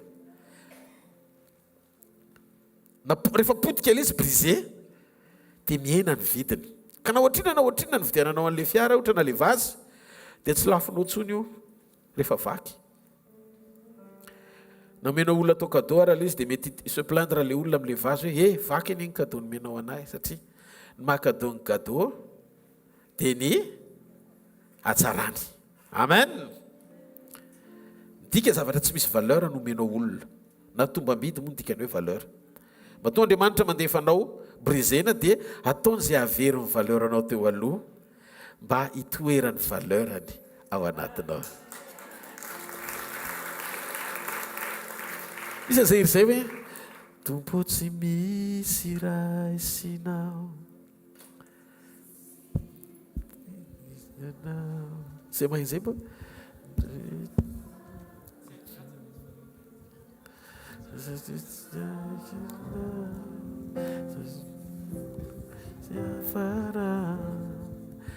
raha tsy teo ianao dia asangambizanao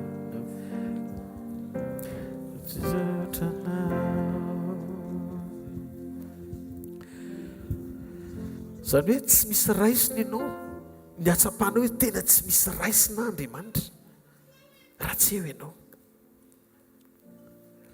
Inona ny tanjon'Andriamanitra ao ambadiky ny brisement?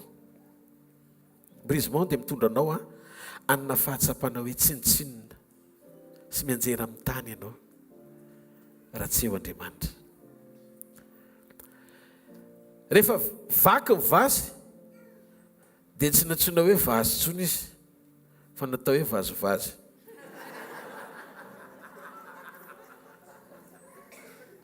Very titre izy, very voninahitra, very antom-pisiny zany raha ohatra ka jerena amin'ilay santa sy tombam-bidy mahavazy azy. Ny zavatra rehetra anonona azy hoe vazy ny tsy ao intsony rehefa potika izy. Tena Andriamanitra hoe tsy tonga tena valeur anao mihitsy Andriamanitra raha toa ka mbola misy zavatra hafa hianteranao sy hankinanao eo amin'ny fiainana ankoatran'Andriamanitra. Ary io ny tanjon'Andriamanitra farany ao anatin'ny fanompona sy ny fiarahantsika mandeha aminy. Ny ananan'Andriamanitra antoka fa ny fiainanao dia fisiny eto an-tany iray. Fiainanao dia fisiny sy fanehoana azy sy tamaso eto ambonin'ny tany. Ohatra, ianao zao tonga manantona an'Andriamanitra mbola mitondra ny vesatry ny fahalalanao sy ny harenao sy ny anaran'ny famianao sy ny avinavinao amponao sy ny frérianao ny atsaranao ety ivelany sy ny sisa ny fierténao zay tsy Andriamanitra kory fa zavatra hafa. Ary toka mbola tsy tena tao aminao marina ny hoe Jesosy Kristy ny rehetra ho anao dia tsy mahazo ainy Jesosy maneho ny fahatsarany rehetra eo amin'ny fiainanao. Satria mila tonga olay rehetra ho anao izy vao maneho ny voninahiny rehetra aminao satria izy dia mikatsaka ny fona ho azy tanteraka fa tsy amin'ny fahaiza manao ny fotsiny na koa ny heriny.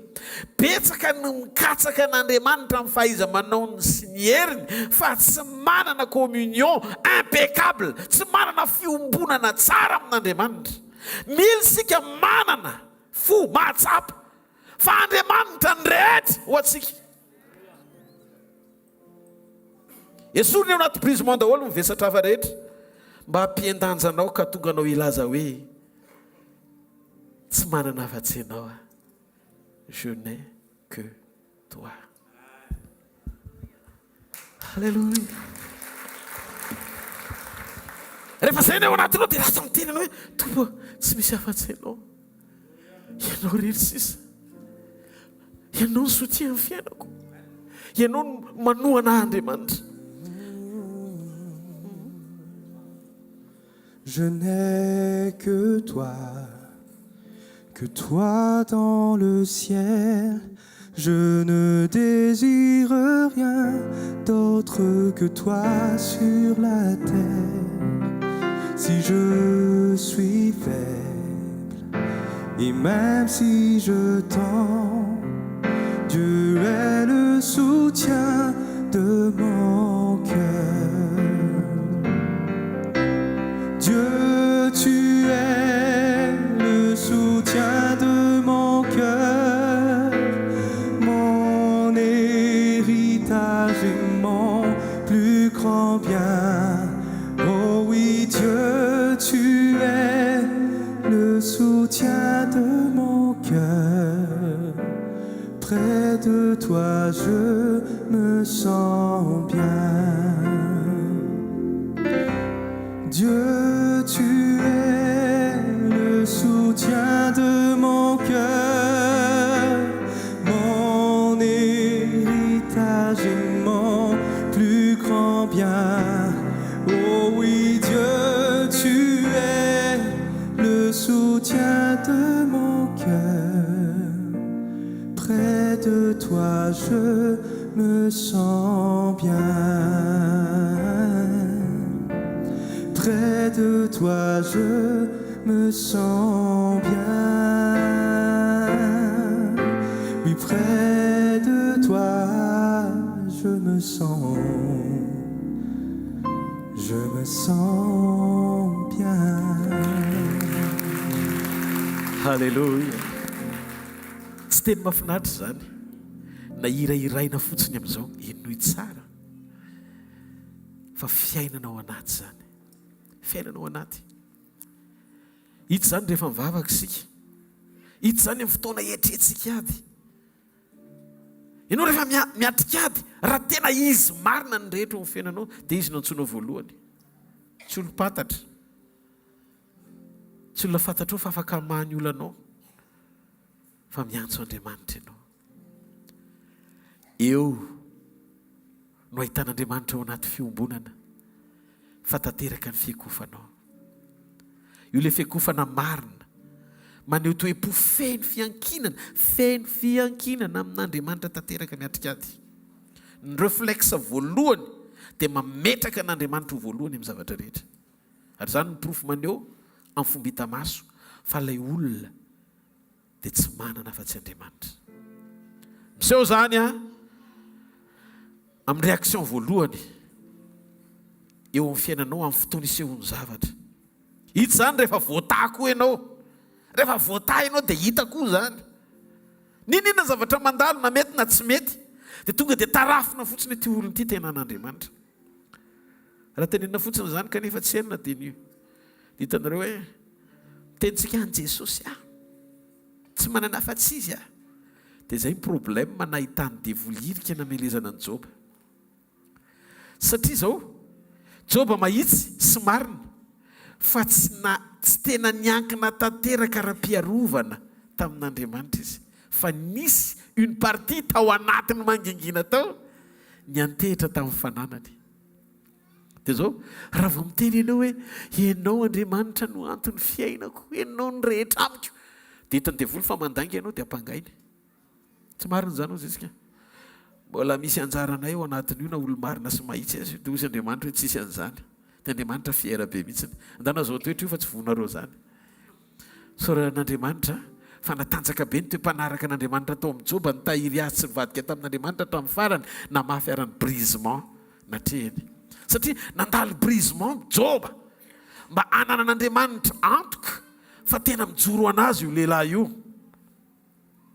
Zay nilazako hoe alao tonga dia miditra ao anatin'ny fanekena miatrika teny mpantsiana toy izay hitsiny fiainana mba hanaiky le volonté takian'Andriamanitra isehoana amin'ny alalanao. Mihaino vetsika hitan'Andriamanitra koa fa mandanga ianao raha ohatra ka milaza fa miankina aminy kanefa tsy miankina amin'ny tanteraka. Misy olona rehefa feno izay ilainy dia Andriamanitra ny adino voalohany. Izy ny tsaroany voalohany ny havany manodidina azy namany, fa Jesosy ny adino voalohany. Ny hoe rehetra amintsika Andriamanitra, rehetra eo fiainantsika Andriamanitra, iankinantsika Andriamanitra, zato isan-jato ao am-pontsika Andriamanitra.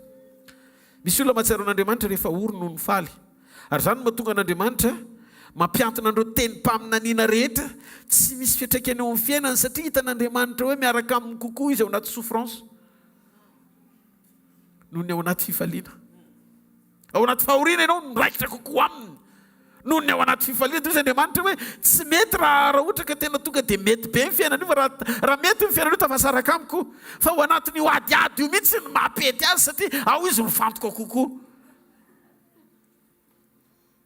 Mba fantatro fa Andriamanitra te higagner ny mandrakizay ianao fa tsy te hampifaly ianao vetivety. Zany natongavan'i Jesosy tena niaritra fahoriana teto ambonin'ny tany mba handovatsika fiainana mandrakizay miaraka aminy. Noho izany raha mbola misy zavatra eto an-tany izay mandalo vetivety katakalinao an'Andriamanitra, mampiditra anao analava ny fepitaonany brisement zany, mandra-pijoronao araka ny sitrapony. Ka ny manalava nitsy Andriamanitra ianao ihany. Ohatra misy zazakely midongy sy mitomany io zaza io fa netiny rainy tamina fiara teny an-dalana dia nahita fi dia nety no any amin'ny Shoprite, tonga teo amin'ny Shoprite, tonga teo amin'ny Super U dia nidina ry zareo teny tomany le zaza, izahay tondra tomobila. Dia tsy omen'ny rainy mihitsy le izy ampitiavana. Andriamanitra zany raha manda an'le zavatra itomaninao dia mihevitra izy asoanao mihoatra noho izay zavatra matery ianao, ka tsy rehetra matery ianao ny apety ny fiainam-pananao, izay mahatonga azy tsy mamaly ianao fa ampitiavana. Misy zavatra tsy azo, misy zavatra tsy azo. Ampitiavana le non koa indraindray ampitiavana. Ny apôstôly Paoly dia nilaza, ary izay mahafinaritra amin'ny apôstôly Paoly fa izy moa fanoharana akaiky mihitsiny amina zavatra misy ndao hianatra tsika androany. Amen. Romana 5 manoko midiny 7 koatra midiny 7 aitsika tsenjery io amin'ny anaran'i Jesosy. Ary tsy izany ihany fa aoko sika hifaly amin'ny fahoriana, satria fantatsika fa ny fahoriana mahatonga faharetana, ary ny faharetana mahatonga fahatsara-panahy, maninona? Voazatoetra. Ary ny fahatsara-panahy voazatoetra mahatonga inona? Fanantenana. Ary ny fanantenana dia tsy mampahamenatra, satria ny fanahy masina izay nomen'Andriamanitra antsika nentina ampidina ny fitiavan'Andriamanitra ho aiza ao anatintsika. Ka ny fampahoriana dia mampahatanjaka ny finoantsika sy mitahiry ny finoantsika ao anaty chambre ny efitry ny fanantenana. Ny olana, ny fampahoriana, ny sedry dia mampiorona anao ao anaty faharetana. Maro ny olona tsy mety manana faharetana satria tsy mbola nyaina tao anaty sedra, tsy voasedra. Ny olona tsy voasedra tsy manam-paharetana zany. Zany rehefa ny olona vao nateraka indray ireny tsy zavatra rehetra ilainy dia men'Andriamanitra azy. Mivavaka zao tsika tonga dia mety le tonga dia men'Andriamanitra azy zavatra rehetra ilainy. fa ny faharetana ny toe-panahy atao hoe faharetana ao amin'ny vokatry ny fanahy dia tsy nomen'Andriamanitra ho an'ny zaza mena vava fa nomen'Andriamanitra ho an'ny zanaka mitombo. Ka rehefa tafiditra amin'ny sekoly fitombony ianao dia tsy maintsy sedraina ao anaty faharetana mba hananganana anao ho le karazan'olona tsy hoe mifandray amin'ny filanao amin'Andriamanitra fa mifandray am-po mahalala an'Andriamanitra. Mandalo fampahoriana mampianatra antsika aritra Andriamanitra. Ohatry ny tary zany ny valiny indraindray, ohatry ny tary zany ny valiny. Fa mianatra miandry sy miaritra tsika mba ahafan'Andriamanitra mahita ny vokatry ny fanahy anankiray io ao anatsika. Rehefa ao ny persévérance dia mandresy ao anaty sedry ianao. Ary ny fanantenana no mitahiry ianao atoky na dia mbola tsy hitatsika azy izay nilazainy fa ho ataony. Ny teny hoe ho avy Jesosy anie mbola tsy tonga izy mandrakandroany fa voatahiry tsika satria mahalala fa zay rehetra nilazainy dia tanteraka. Jereo fosy izy ho faty ahako ombony amin'ny azo fijaliana fa afaka amin'ny andro fahatelo dia hitsangana. Tanteraka sa tsy tanteraka? Tanteraka. Taorian'ny fitsanganany tsy hoe niakatra mangingina izy fa mbola niseho tamin'ny mpianany. Ary tamin'ny fotoana ny akarany dia hitan'ny mpianatra izy nandeha dia nidina ny anjely ny annonce laza fa iny Jesosy izay hitanareo iny niakatra dia ohatran'iny ihany niverena eny amin'ny raha any lanitra apakatra anareo any aminy. Tia metraka fampanantenana Andriamanitra ao anatin'ny teny fikasana hijorotsika ao anaty fiaretana sy faharetana nitangana zany fotoana zany izay voalaza fa tsy Andriamanitra nanome rendez-vous hoe amin'ny 2040 na ny fotoana na ny andro fa nanome fanehompamantarana izy mba hiambena antsika mandra-piveriny apakatra antsika ho aniny. Ho avy Jesosy mila miandry ianao ampinoana fa ho avy izy. Ary zany no fanantenantsika.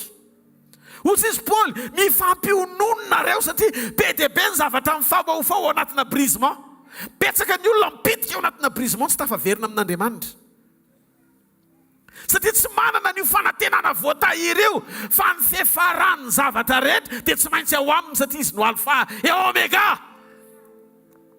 Izy ny fiafarany zavatra rehetra ary be dia be ny olona ny kivy ao anaty brisement. Halleluja.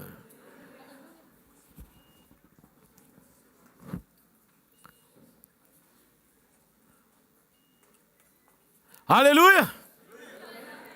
Hitanareo ny zavatra rehefa zavatra ohatr'izao tsy tia ny devoly zany mihitsy fa tsy maintsy elingeleniny kely foana. Fa zao tsy avelantsika ty raha tsy voazara androany. Amen.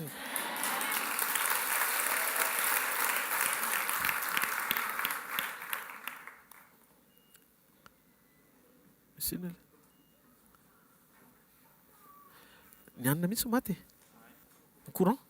Ah oui. Ok. Alléluia. Alléluia. Dao tsika ity tanana mafy be ho an'ny tompo hoe Mamiri Jesô, Mamiri Jesô, Mamiri Jesô, ny fitiavana. Halleluja. Manam-panantenantsika fa iveriny eny amin'ny raha ho any lanitra Jesosy apakatra antsika. Ary Paoly nilaza ny boky ny Tesaloniana voalohany toko fahaefatra hoe mifampionona amin'izany nareo. Misy teny mpampiononana atonga anao voatahiry ao anaty sedra ka natoinona karazan-javatra mitrangy eto ambonin'ny tany mitady tsy hatafa toetra ny finoanao dia mila azonao antoka fa efa niteny Jesosy fa amin'ny fotoana iverenany dia fafany ranomaso rehetra eny amin'ny tava ary tsisy alahelo intsonondao tsika ity tanana mafy be ho an'ny tompo. Ka ny fanantenana anie tsy natao an'ny olona tsy manam-paharetana zany. Inona no antenenao eo raha tsy maharitra ianao?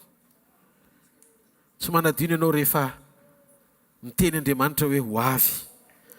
Ary dia manatenitsika sy mino zany fiverenana zany dia zany mahatonga antsika miambina, miandry tsara, mba ho voaomana amin'ny fotoanam-pakarina mba ho fiangonana tsy misy fiketronana. Tiako fantatrao fa avelan'Andriamanitra andalo ny fampahoriana. Ampitoetra sy amoakanao amin'ilay toetra tena ilainy ao anaty faharetana. Ny tanjon'Andriamanitra ao anatin'ny reny fampahoriana ny ekeny reny tao amin'ny fiainan'i Jesosy ohatra navelany mihitsiny. Zay navelany Jesosy mihitsy hitranga n'Andriamanitra ray mihitsy nitranga ny zavatra rehetra.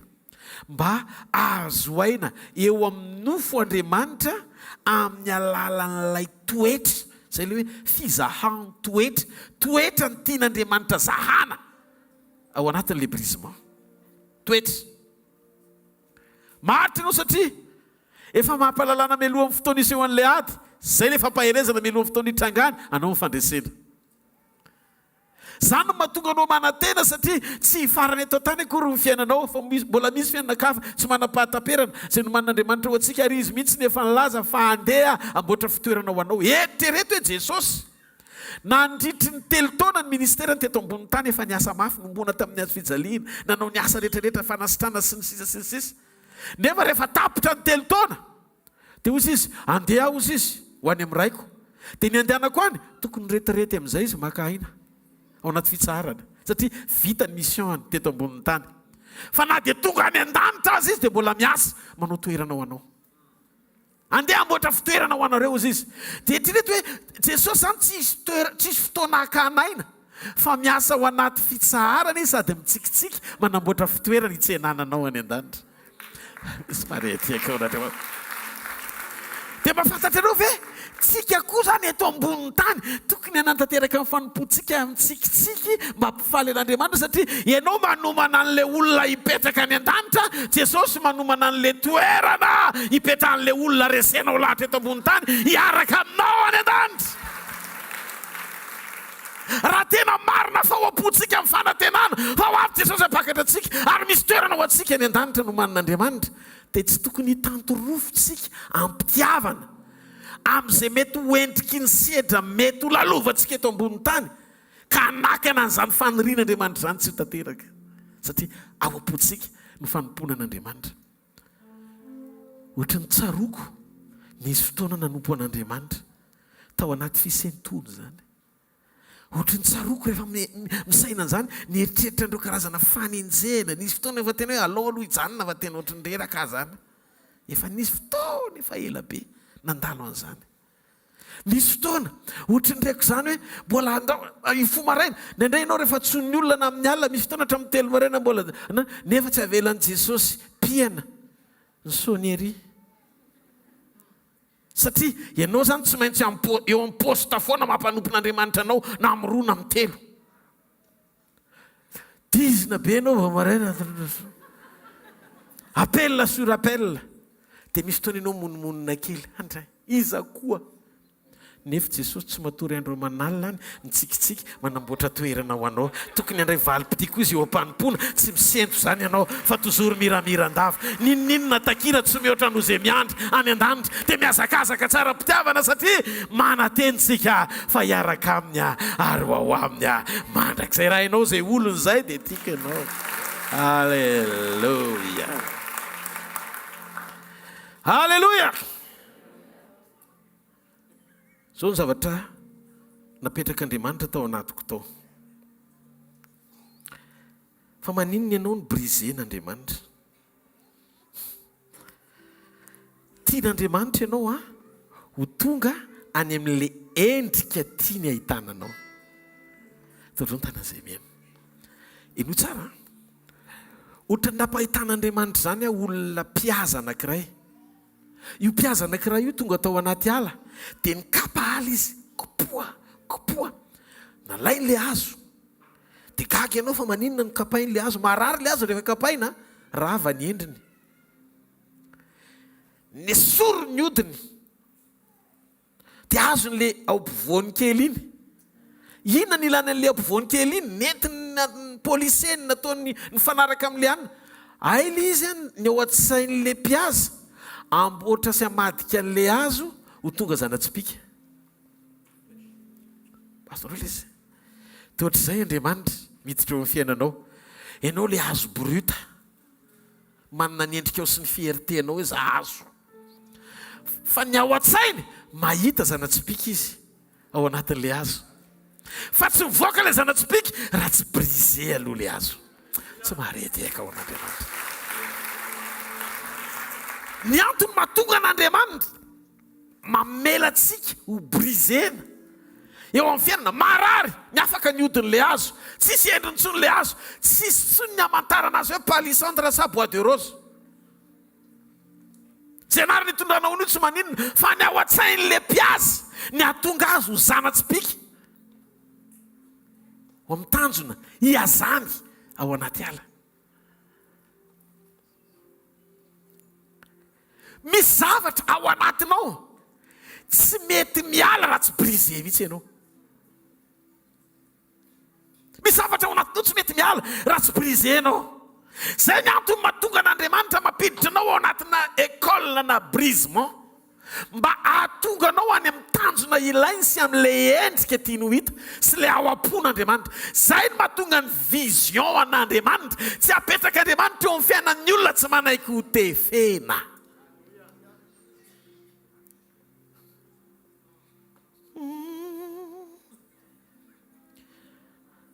Tena tsy maheno mihitsy amin'ity fiangonana katolika ty.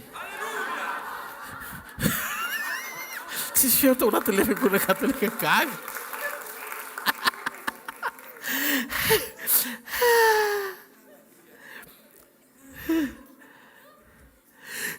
Manana potentiel ny ho tonga flèche, ny ho tonga zana-tsopiky, le azo. Fa tsy tafavoaka le izy raha tsy ny brisé le mpiaza le azo. Misy hoditra tsy maintsy esorinao, misy nofotra tsy ilainao fa le cœur ny tadiaviny. Zay mahatonga an'Andriamanitra miteny rehefa tonga eo aminao izy, anaka atolory ny cœur anao satria eo amin'ny cœur anao ny amolavolako anao ahatonga anao any amin'le tanjona tika hitondrana.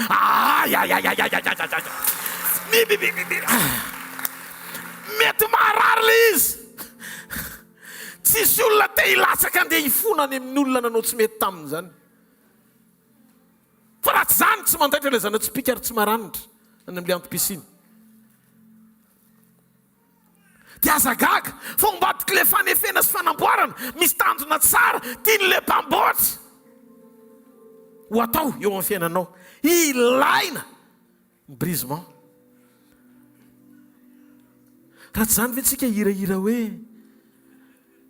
amboary aho, amboary aho, amboary aho, o anao.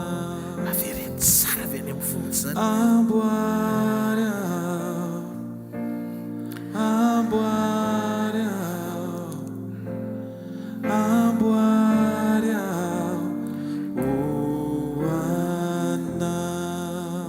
Jerinareo ny indra Saoly miaraka amin'ny soavaly sy ny voninany ndeha sambotra kristianina tonga teo vavatin'ny Damaskosy. Joro Jesosy taorian'ny fitsanganany ny anjera niarina teo jamba raha Saoly. Nana jereva ao anaty baiboly, jereva anaty baiboly tamin'ny Jesosy teto tany mbola tsy maty, mbola tsy nitsangana tamin'ny maty, mbola tsy niakatra tany an-danitra. Se jamba sendra azy rehetra nampahirairatiny dolo mihitsiny. Fa rehefa aorian'ny fitsanganany amin'izay izy anova Saoly ho tonga Paoly, sambany aina hitan'Andriamanitra hoe no ajambainy. Taorian'ny fitsanganana izy nanajamba amin'ny mahiratra, fa talohany nafatesana izy nampahiratra ny jamba. Ary ireo fanajambana sy fampahiratany ireo tsy ara-panahy fa ara-nofo. Le maso ty mihitsy nampahiratiny amin'ny Bartimeo, le jambatra ny ambohaka nampahiratiny amin'ny Jona 7 koa tena ty maso ty. Ary ny Saoly koa tena ity maso ity. Te metraka Jesosy taorian'ny fitsangana ny lanjan'ny famonjena ho ambony lavitra no filanao ahiratra eto an-tany. Zangatsy marety eka ao an'Andriamanitra. Satria rehefa vita ny famonjena, vita ny fiaretany. Ananatsika antoka lanjany nahatongavany amonjy antsika ho ambony lavitra noho ny fahaiza-manaony izay ilantsika azy mba ho kasihany. Tsy hoe midika akory rano hoe tsy ahiratra ntsony ny jamba eto.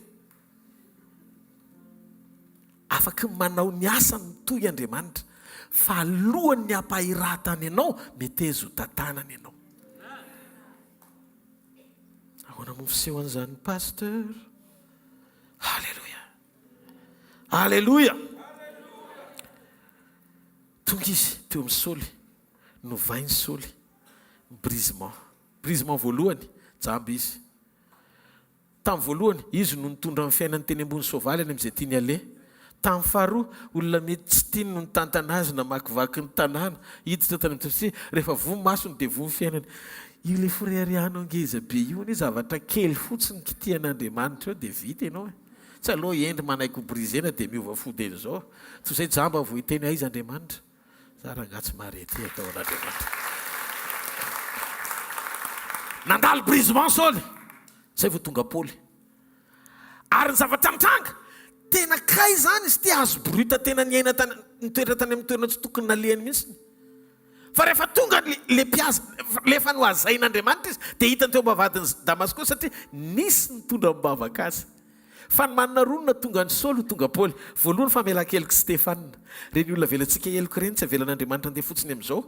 Fa teren'Andriamanitra amin'ny fomba rehetra hanompo anazy sy hovainy fo satria nisy trosa-pamela-keloka tokony efaina tamin'izay namendrano fo tamin'iny olona iny mba novan'Andriamanitra azy ho tonga olona tsara na ratsy aza teo aloha. Ary zay ny tena victoire. Ianao manova olona faran'izay ratsy ho tonga tsara. Navita mission an Jesosy ianao.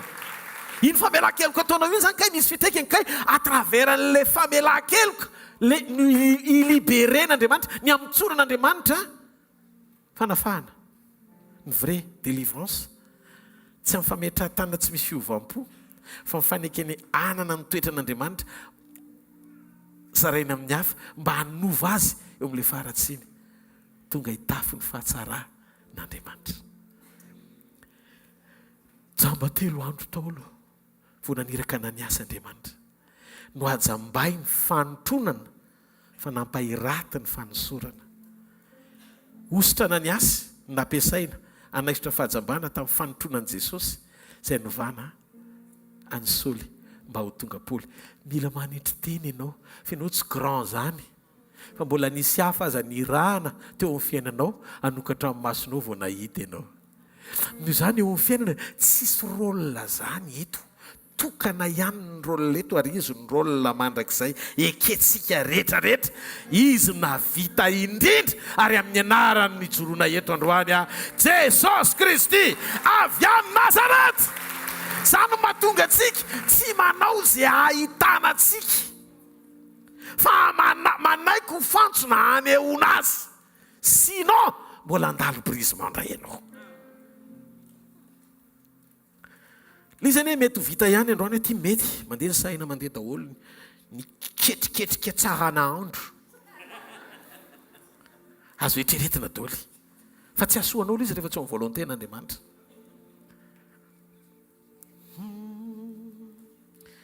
Gideona na fenina Gideona na fenina indray izy indray aloha tokatokaiky ny fiksoam-bary eto fa raha hita Midianita eto maty.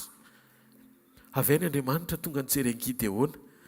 Hitanareo ny rain'i Gideona tsy nanana vision an'i Gideona fa ny vision hitondrana an'i Gideona tany am-pon'Andriamanitra. Toy izy Andriamanitra tamin'ny araba ry lehilahy mahery eo. Lehilahy mahery akona fenina taiza ny tenin'Andriamanitra tamin'ny any indrisy tabataba teo Gideona satria le fampianarana rehetrarehetra tokony hitsina teo amin'ny fiainan'i Gideona mbola velona tao anatiny. Fosy izy Andriamanitra nampahery anazy. Tianao fantatra rehefa miaraka amiko aza mijery andreo ohatry ny vitsika ireo izay manohatra anao fa ohatry ny famelona anankiray famelezako anareo zara ny vision ny Andriamanitra. Dia jereo fananomana ny Gideona tao anatina brisement koa Andriamanitra vao tonga teo amin'ny antom-pisina tena nilan'Andriamanitra azy izy. Be dia be ny zavatra mila hitsiana ao anatinao so dia tsy fantatrao ary zany. Vao misy zavatra mitranga eo amin'ny fiainanareo dia ny zavatra voalohany eo am-bavanao tsy Andriamanitra zany. Zany ny profo fa manafana seza fotsiny ianao matetika fa tsy nandray an'ilay teny fiainana zaraina eto. fa raha tena nyraisinao le teny dia miovana eo anatin'ny sainao, tonga dia ny réaction voalohany eo anatinao, Jesosy Kristy avy any Nazareta. Jesosy io milanao aiza ny lalana, inona ny tokony atao. Jereo Davida rehefa andeha ho toram-bato izy zany, ny olona manana intimité sy fiombonana amin'Andriamanitra lalina. Ny olona nama eritrereto tsy hoe le jirika ho enjehana manohatra azy itoram-bato, fa ny mpiray tafika taminy samy nalahelo mivady aman-janany any amin'ny leader amin'izay ndrehitra. Inona ny nataony voalohany? Itodika izy samy tezitra tamin'ny daolina ny lehibe ny tafika, itodika izy ny généraux rehetra niaraka taminy efa te hamono anazy, nakefody izy dia taizany nandeha tao amin'i Jehovah. Fa hozaraiko aminao hoe tahaky ny ahoana ny lalana mitondran'Andriamanitra ny Davida ao anatin'izany brisement zany. Misy olona eto androany hitanao Andriamanitra. Ny eo ivelantsika matetika tsy ahitana mihitsy izay hitan'Andriamanitra ao anatintsika. Ary aza faritana mihitsy ny amin'ny zavatra eo ivelany, le fahatsarana ao anaty, tsy misy ifandraisany mihitsy ny amin'izay fahitana ety ivelany. Satria le flèche na le zana-tsipika tao anatin'le hazo ane, tsy misy ifandraisany mihitsy tamin'izy le nidoroboka be teny an-tsany tapahany. Ahoana ny ataony? Mandray antsy le mpamboatra dia manapaka an'le hazo izy, esorony ny odikazo, esorony daholo ny zavatra rehetra, vakiny ilay hazo, dia ho tonga eo amin'le tena hoe tay ilainy, zany hoe le refy ilainy. Ataony manaka amin'le endriky ny sary ao anatiny ny anamboarany an'le hazo, mba hanatanteraka an'izay tiany ampiasana azy fa tsy tian'le hazo hitondrana azy. Lay hazo tsy mahalala hoe inona ary ny tena tiany ty mpidaroka sy mpikapa efa maky ty efa rana. Maharary le izy, zakapainy izany tsy mora, ny esonina rehetra sy diovina tsy mora, fa rehefa tonga eo amin'le endrika ilaina mahavita zavatra tsy takatry ny saina. Le hazo tsy eritreritra mihitsy ny ho tonga ohatry ny vorona ane izy eny an-tanan'le mpamboatra, satria le flèche rehefa vita manidina, tsisy azo ny eritreritra hoe anidina andray andro any. Fa ao anaty fanefena misy fanovana, misy transformation, ahavitanao zavatra tsy neritreretiny sainao nefa no manin'Andriamanitra hitondrananao. Saraka tsy mahareteka man'Andriamanitra. Halleluja! Raha nytanina le hazo esoriko ny hoditra ao dia azo esorina ny hoditra fa ilaiko. Fa izy le mpihaza tsy ilaiko ny hoditra ao.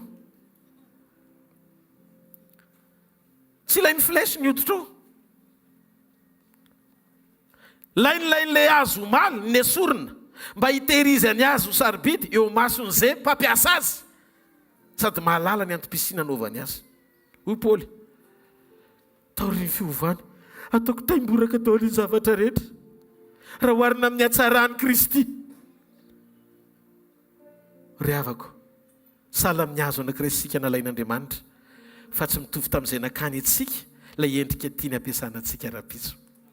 Andriamanitra niantso antsika en état brut, ianao mahay ianao io, fa tsy hamela antsika eo amin'io endrika io izy, izay mahatonga azy mampiditra antsika ao amin'ny école ny brisement.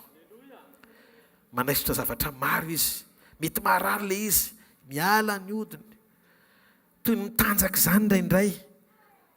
Rehefa malany moa ny hodiny dia ohatrany hoe ianao esorina akanjo, dia ohatrany mitanjaka eo anatrenin'ny pahary ianao midika, fa esorina daholo izay tsy mety rehetra mba hamantarany ianao, fa ianao mila mitsotra sy manaiky hovainy eo an-tanany. Esoriny daholo izay tsy ilainy rehetra. Maharary ny brisement fa tsy mora izany io re olona. Fa manome antoka antsika fotsiny hoe ho tonga any amin'ny endrika vaovao tsika. Izay endrika vaovao tsy voatery mbola ho fantatra eo fa ekeo fotsiny aloha. Izay rehetra manaiky mandalo brisement dia lasa nasoan'Andriamanitra tamin'ny endriny vaovao daholo.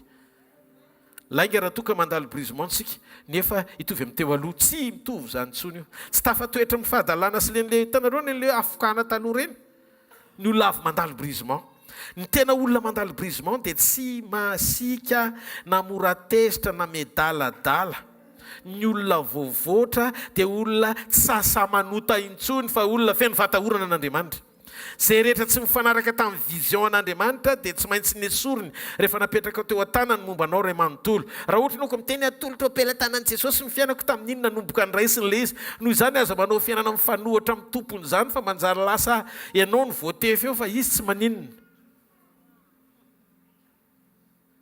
Mila satsika miteny amboary brise-moi Seigneur. Tsy ho tafiditra ny anjara voatendry mihitsy ny olona tsy vita brisement. Andriamanitra tsy mampiasa olona tsy vono zany ozy Jesosy, tsy misy divay vaovao apetraka ao anaty sinoditra toto zany. mety ho very ny divay vaovao satria mety ho vaky le sinodotra tota. Rehefa vaovao ny divay dia mila mamorona sinodotra vaovao. Aza maniry ositra zay tsy anananao zany ka ianao tsy mahalala akory ny brisement ny tonan'Andriamanitra ny le mpanompon'Andriamanitra. Ianao mahita an'izy hoe ary tena za tena te ohatra azy mihitsy nefa ianao tsy nandalo ny brisement. Zay no mahatonga ny Davida avy any anaty ala tsy navelon'Andriamanitra hisalotra ny akanjony Saoly na samy mpanjaka azy. Satria zay nitondra n'Andriamanitra ny Davida ihany ny hatrehany Goliata fa tsy expérience Saül akory ny ilaina.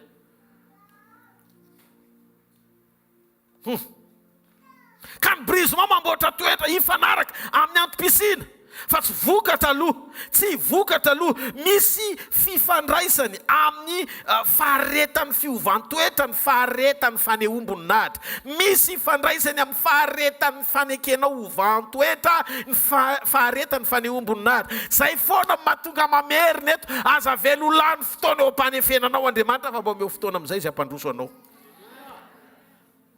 Nandraitsika teny ho fahalebiazana amin'ny toepotsy mendrika. Jesosy ne telo amin'ny telopolo taona fa Andriamanitra tonga nofo izy. Tsy tamin'ny fariseo sy ny saducéo tety ivelany ma Andriamanitra mandrakizay azy fa liendrika 33 ans ny hitany. Rehefa antitra be, Jesosy mbola tanora. Ny ety ivelany nefa ny tanora fa ny ao anaty Dieu éternel. Jesosy voasedy nandalo brisement be. Ny zavatra nalovany Jesosy tsy nalovandreo. Zany natonga Jesosy teto tany tsy nametraka ny fony tamin'ny olona fa niombona tamin'ny raha iny foana. Nanaraka azy ny mpianany, ny fotoana izy nampianatra ohatr'izao. Tia ny tenako, tia nofoko tsy zaka ny mpianana nanaraka tsy nazaka. Amin'ny Jona toko faina jereo, niala nametra pelana dolo, zay hiala. Niala dolo ny mpianana. Dia ny 12 sisa tavajanona teo, dia ozy koa Jesosy ny teny, nareo koa nga hiala. Satria Jesosy tsy nametraka foan'ny olona anaraka azy. Tsy nierika mihitsy izy hitodika hoe iza ny azaka ny zavatra toriny sy ny zavatra tsy toriny, iza nipetraka sy janona. Fa tsy nampaniany Jesosy na olona roa aza niaraka amin'ny any an-danitra zany. Raha reo ny tena hoe aharitra ny zavatra teneniny. Ny akabeazan'ny olona ny tia anganongoany mahafinaritra daholo, teny manaitaitra nefa tsy mahasoa ny fiainam-pananao. Nao antsika hijery olona anankiray tao anaty Baiboly, Saoly mpanjaka tsy nandalo brisement. Tsy nandalo brisement zany Saoly mpanjaka. Voaositra Saoly, naminany izy, volana vitsivitsy teoriana izy tonga dia voazo n'le fahasoavana. Kay zany ny tanjony niaraka tamin'ny Samuel tao. Azo ositra fotsiny. Voazo ny ositra. Naminany niaraka tamin'ny zanaky ny mpaminany izy. Dia izy amin'izay izy, toroko amin'izay zao mamiratra. Samuel tonga dia napetrany any amin'ny sisiny. Fa izy nanao fanatitra ny solotoerana ny Samuel. Toy iz'Andriamanitra hoe, Saoly ny anaranao fa tsy Samuel. Fa maninona ianao nanaiky alingilingy ny toetra tsy fanetretenany amin'ny toerana tsy tokony isy ianao. Ny efaranany satria tsy voaza toetra. Tena ninona? Ny esorin'Andriamanitra tsy tao anatin'ny parcours tsony.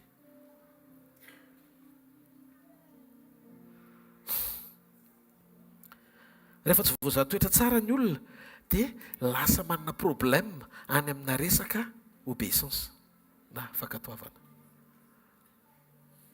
Any ny problème antsika vao miseho. Tsy voaza toetra dia ny esorin'Andriamanitra satria nampangay ny toetrany. Azonao ve rehefa tsy vita brisement ianao eo am-panimpona dia tsy hoe miaisitra ny fitiavan'Andriamanitra, tiany foana ianao fa zao esoriny fotsiny ianao tsy ao anaty mission sy programa zay tiany hitondrana satria mbola tsy zakanao zany. Any le problème. Aza mietreritra hoe manao an'io toetra ianao dia tsy tianao Jesosy, sy tiany Jesosy foana ianao no manao an'io azy. Fa zao fotsiny tsy mahasoa azy fotsiny dia ajanony. Mianao avy ianareo. Fitiavan Jesosy tsy miova fa ny fitiavan Jesosy zay no mahatonga azy miady mba hatonga anao eo amin'ilay tanjona ilany anao. Vao ny esoriny Saoly dia nanomboka programa tamin'ny olona voaza toetra izy. Dia izao no natonga ny Davida voaza toetra taorianan'ny Saoly. Saoly tonga dia nifidiny tamin'ny fomba tsotra nazahoany trônina. Tonga dia vao nantsonandroany dia afaka ray volana dia mpanjaka. Dia ozy Andriamanitra mba tsy havoa ohatrany teo aloha tsony. Mba tsy havoa ohatrany teo aloha tsony. Tonga dia homaniko manomboka amin'ny 70 taona ny mpanjakan'ny Israely afaka 30 taona. Niditra tao anatina brisement. Davida ne nandalo brisement. Tao tokantrano ray aman-dreny izy dia efa nandalo. Ny rany Samuel anositra tanora 70 taona. Ary le olona ho briseny io izy mihitsy no mifidy azy. le olona tsy nandalo brisement ny sahirana nanantona Samuela fa le mbola tanora nefa Samuela tamin'izany veribrika efa lazaiko tamintsika nakany fa le olona anankiray andalo brisement Samuela mihitsy no ny rana nositra azy any amin'ny toerana misy azy tsy mitovy le izy ianao rehefa manaiky anana n'le toe-posy etaeta ifanaraka amin'ny sitrapon'Andriamanitra any raha n'Andriamanitra mpanompo mihitsy ianao satria manomboka misokatra mason'Andriamanitra hoe olona ety amiko ty olo ty ny raha ny Samuela nositra tanora 17 taona akan'Andriamanitra fotoana namboarana Davida araka ny fony naka fotoana nanefena mpanjaka Andriamanitra mba ahafahan'Andriamanitra ho tonga eo amin'le toerana tiany ahitanany Davida melohan'ny ositra dia efa niatrika brisement izy tao amin'ny famiyany ary hitantsika ny Salamo 7:20 izy nilaza hoe ndraiky sy ny reniko nafoy afa Jehova no nitahiry anahako izy izy ny ankonan'i Jese rehetra tao an-trano Davida reriny tsy tao ary mahagaga tsy mba natsony rainy akory izy mba hanatrika an'le fivoriana nefa mpaminany ny tonga ho aminy ny hafa rehetra sahirana amin'ny voninahitra fety be tao an-trano fa Davida variana tany amin'ny ondry satria Andriamanitra nahita ny toe-pon'ny Davida fa raha pitso izy dia efa misaina sady ikarakara ny ondry ny Davida fa tsy hoe ikarakara ondry any an-tsaha foana mandra-pahafatiny voaosy Davida tamin'ny 17 taona tsy tonga dia mpanjaka nefany fa ino ny zavatra nitranga brisement voalohany tafiditra tao amin'ny paleny mpanjaka voaositra fa mpitendry lokanga ny asany tao andapa aloha musicien niaritra ny fahakalany Saul tao tsy tonga dia couronne fa mitendry mozika ile barana mandra-patoro ny mpanjaka ianao zany tsy mela mbola tsy matoro ny mpanjaka eo nefa mpanjaka izy amin'io ny ositra efa tao aminy zany hoe mampirevo olona tsisy ositra tsony zany le voaositra tsy marety eka ao an'Andriamanitra aloha aloha itsiko kely ty fomba fijery ty itsiko kely ty fomba fijery ty tsy hoe rehefa voaositra ianao dia be soroka be hoe nga tsy malalafa olo-baositra non ny ositra mahatonga anao iety mba hahatonga an'Andriamanitra iseo amin'ny alalanao fa manina ny atao an'izany zany hoe olo-baositra ny olona mpanao an'izany Saoly efa ny alan'ny ositra fa le olo-baositra izy indray lasa ohatry ny voasazy mampirevo olona tsisy ositra brisement rehefa mandalo brisement ianao dia ohatry ny mandalo contraste zany ny fiainanao zavatra mifanohatra fahasamiafana amin'ny zavatra iainana sy ny anjara voatendry ny anjara voatendry ny Davida mpanjaka ny ositra mpanjaka efa ao aminy nefa ny zavatra iainany fona raha miteny ohatry ny andevokely nefa izy mpanjaka mandritra ny brisement zany dia misy fifanoherana ny teny fikasana sy ny réalité présente sy ny zava-misy iainana ka ny fahasamihafan'ny teny fikasana amin'ny zava-misy iainana tsy vaovao zany fa efa nitondra n'Andriamanitra ny olony hatramin'izay fa ny zavatra mila fantatrao mandalo brisement ianao fa tsy mahafaty ny teny fikasana ny fanoherany zavatra nolazain'Andriamanitra sy ny zavatra hita maso tsy maharety eka ao an'Andriamanitra halleloja samy hafa ny teny nolazain'Andriamanitra taminy sy ny zavatra ny iainany misy contradiction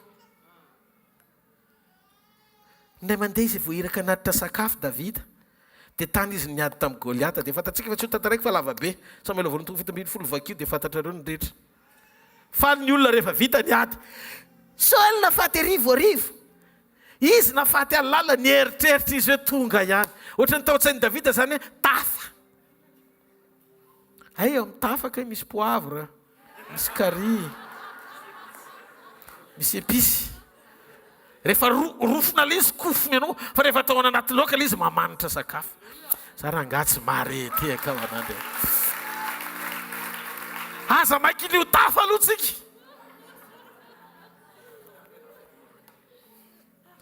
nanomboka ny alina azy le olona nampireveny tao amin'ny lapa mifofony ainy amin'nomboka taitra ny fahavalina hita ny fahombiazany ny olona tsisy ositra dia olona be fialonana mety ezaka nompo an'Andriamanitra amin'ny saina sy fahalalana ianao satria manana connaissance biblika angeza be fa hodisony toetra ianao raha tsy mitandrina satria ny antony ty fivoriany ity tsy tonga anao isaina olona ratsy toetra tokony hovaina any ivelany fa ny toetranao amboarinao manoloana ny faratsy ny manodidina anao mba hiorina amin'ny sitrapon'Andriamanitra satria famindram-pony sitrany fa tsy fanamelohana. Halleluja! Ny fahavalo lehibe teto tsy Filistina fa Saoly. Lasa tsy manantoerana fixe intsony Davida. Sans domicile fixe. Nefa olona mananositra ho mpanjaka. Ny ositra efa tao aminy, eno tsara. Fa natrano aza tsy nisy nahoana. Andriamanitra mamboatra mpanjaka mba tsy hifikirany amin'ny zavatry ny tany. Tsy nitoetra ao anaty palais ny tadiavin'Andriamanitra ny Davida. Fa tian'Andriamanitra Davida nan'izao fahatsapany zao. Ianao no ilay,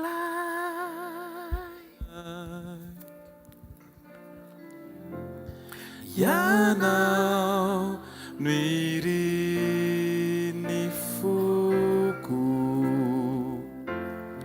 ianao no ilay,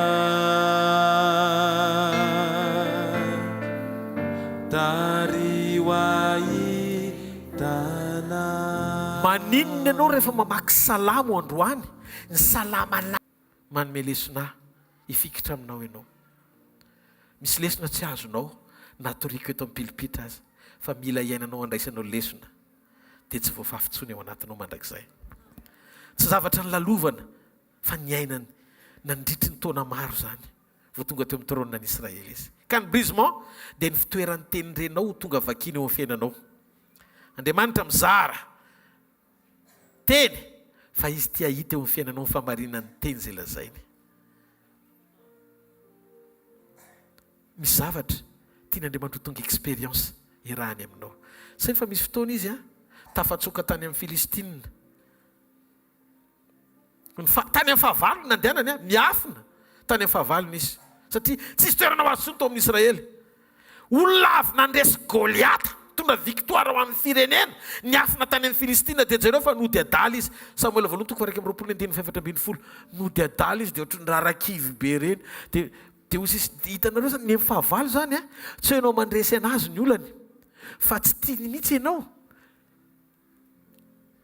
Tsy tia hita voninahitra eo amin'ny fiainanao zany ny fahavalo.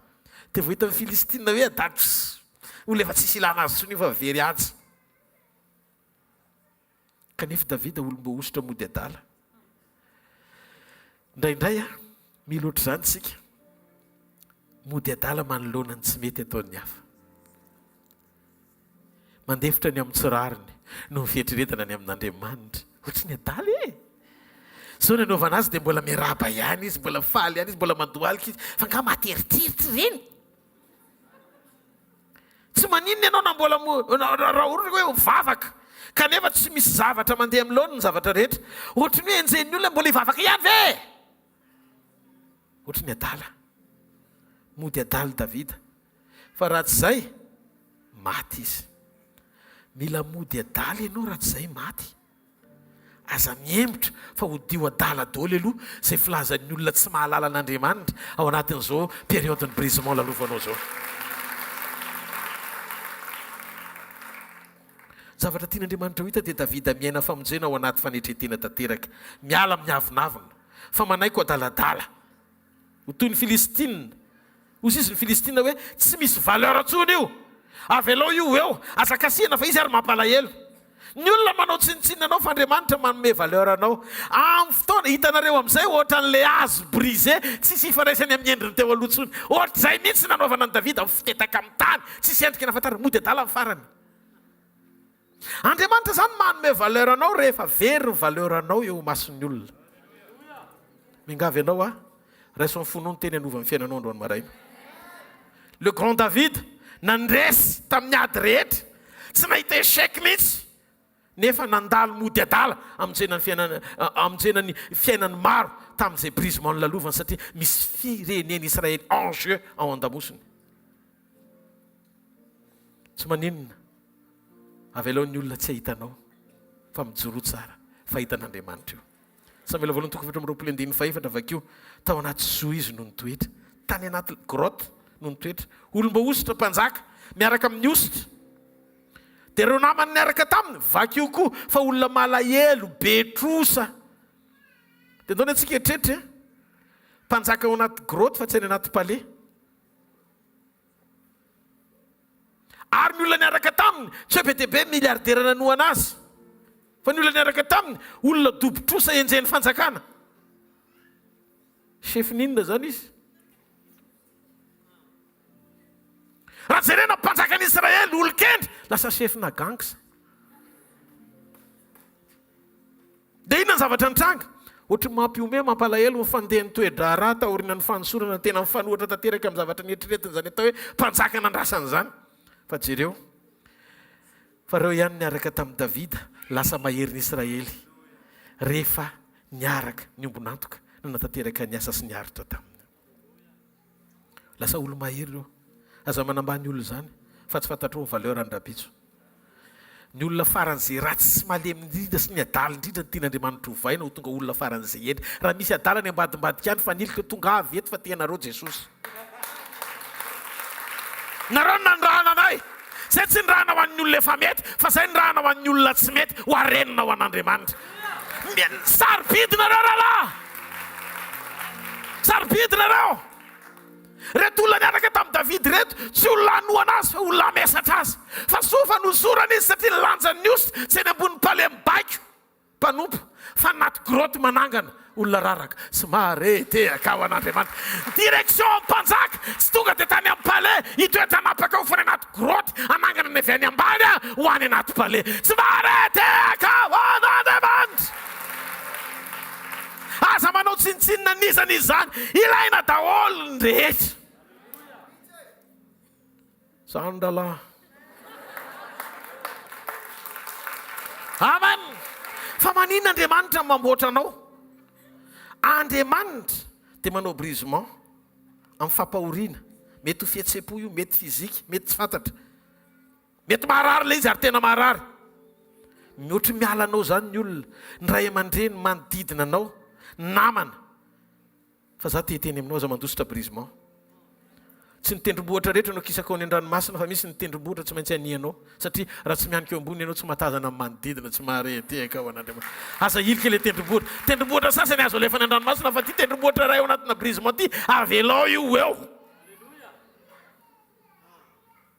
afaka ho velona ny finoanao rehefa mandalo brisement ianao satria manorina anao ra-patokina miaraka aminy koa Andriamanitra ao anaty brisement faharoa ny tanjon'Andriamanitra ao anatin'ny brisement ny voalohany teo fampahoriana ny faharoa zao fanoliana Josefa nandalo fanoliana rehefa tanteraka ny brisement dia tonga prime ministre ihany izy lalina avokoa zay ny lalovany fa tsy voatery ho eken'ny sainy le izy amin'ny fotoana isehony le izy fa raha toka mbola nety aminao ny zavatra rehetra dia tsy mbola nandalo brisement ianao fa teto tena sarotra ny zavatra anatrian'ny Josefa ny ankonany mihitsy ny nanilika azy ny ankonany ny lalam-panefena azy ny varotra azy ho andevo voendrikendrika indray tonga tao an-tranon'ny Potifara fa mpangala badin'olona nefa tsy nisy tonga tany amponja indray izy rehefa avy eo fa hitan'Andriamanitra hoe mamela eloko madio fo be fitiavana le toetra ny tian'Andriamanitra ho hita impiry zay no misy toetra mandalo efa impiry be nanompo an'Andriamanitra vao maheno enonono fotsiny ianao ka izao mora rangitina rafilamina ny anareo mandraka andro any no mbola rafilamina rehefa tsy mifanaraka amin'ny sainao dia tsy maintsy manao réaction na misy tabataba kely na misy nefa ianao olomben'Andriamanitra koa nefa rafilamina mandra-bovina ianao ny rafilamina te ho aiza marina ianao fa raha Andriamanitra andresantsika ny fonao ny tian'Andriamanitra miova le toetra ny tadiaviny ahoana moa ny ahitana fa olona be fitiavina raha tsy betsaka ny mpakalanao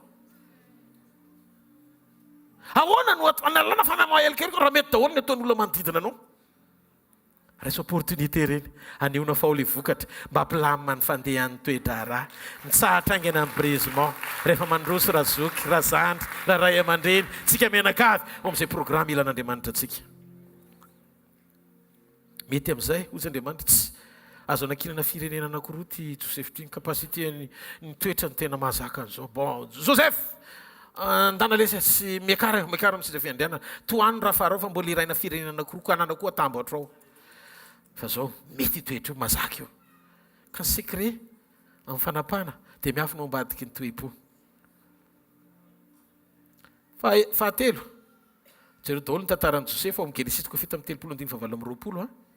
Genesis 7:7-9, ny 9:20 sy ny 9:20. Genesis 1:1-7, ny 1:1-7 vakina ny trano rehefa manaraka rediffusion anatin'ny direct. Fahatelo fampihetrena. Nisy fotoan'Andriamanitra mampihitra anao. Zany ve? Eny tompoko. Moïse, prince d'Égypte, nanjary mpiandrondro Midianita. Tao amin'ny lapa no nitoetra fa nahetry ho any amin'ny désert. Ny antony fampihetrenan'i Moïse dia satria bona sy ny fireharehana ary izay fitaizan'ny Farao Andriamanitra raha tsy nampandalo azy brisement. Rehefa tsy manaiky anetry teny ianao dia manjary ambaniana. Humiliation. Rehefa tsy misy humilité, rehefa tsy mifanetretena dia misy ny lalan'ny fanambaniana. Rehefa vita ny brisement dia jereo amin'izay nampiasainy Moïse ary nataon'Andriamanitra ho fantsona moka firenena izy. Zany hoe ambadiky ny toetra mety zany, tonga dia responsabilité ngeza be. Ianao te hanana responsabilité ngeza be amin'ny alalan'ny fidongindreo amin'ny toetra tsy mety, promotion anciens combattants. Ancien combattant tsy ilaina ianao. Raha tsy manana ny toe-po ilain'Andriamanitra. Mety mafy be ty zavatra mijery ty fa raisy ny dona rangady andao hiarina.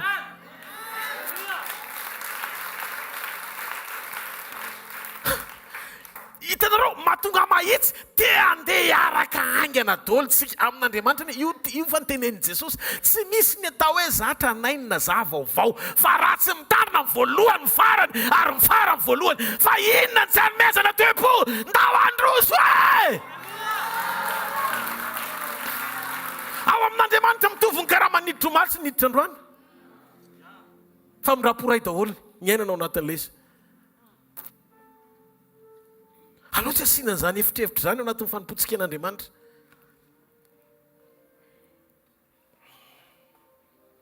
Manjary mandalo fampihetrena ianao. Satria zavatra tian'Andriamanitra ho hita tsy omenao dia misisika raha vao tsy mitandrina dia lasa manao costard ianao dia tonga ao anaty fivoriana.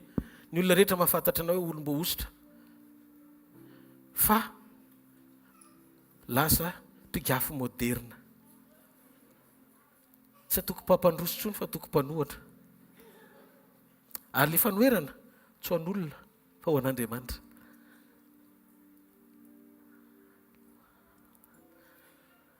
Mizavatra be dia be tian'Andriamanitra ampihetrena antsika indraindray io toe-po io. Ao anatin'ilay izy mety nomen'Andriamanitra fahefana sy fanapahany ianao fa hita koa tsy mahay manetry tena ao anatin'ilay izy. Hita ny fiteninao zany, hita ny fijoronao zany. Amboary fa sarobidy amin'Andriamanitra. Ny fanekenao teny anitsy ianao no izy brisé anao indray dia roviana vao eo ianao.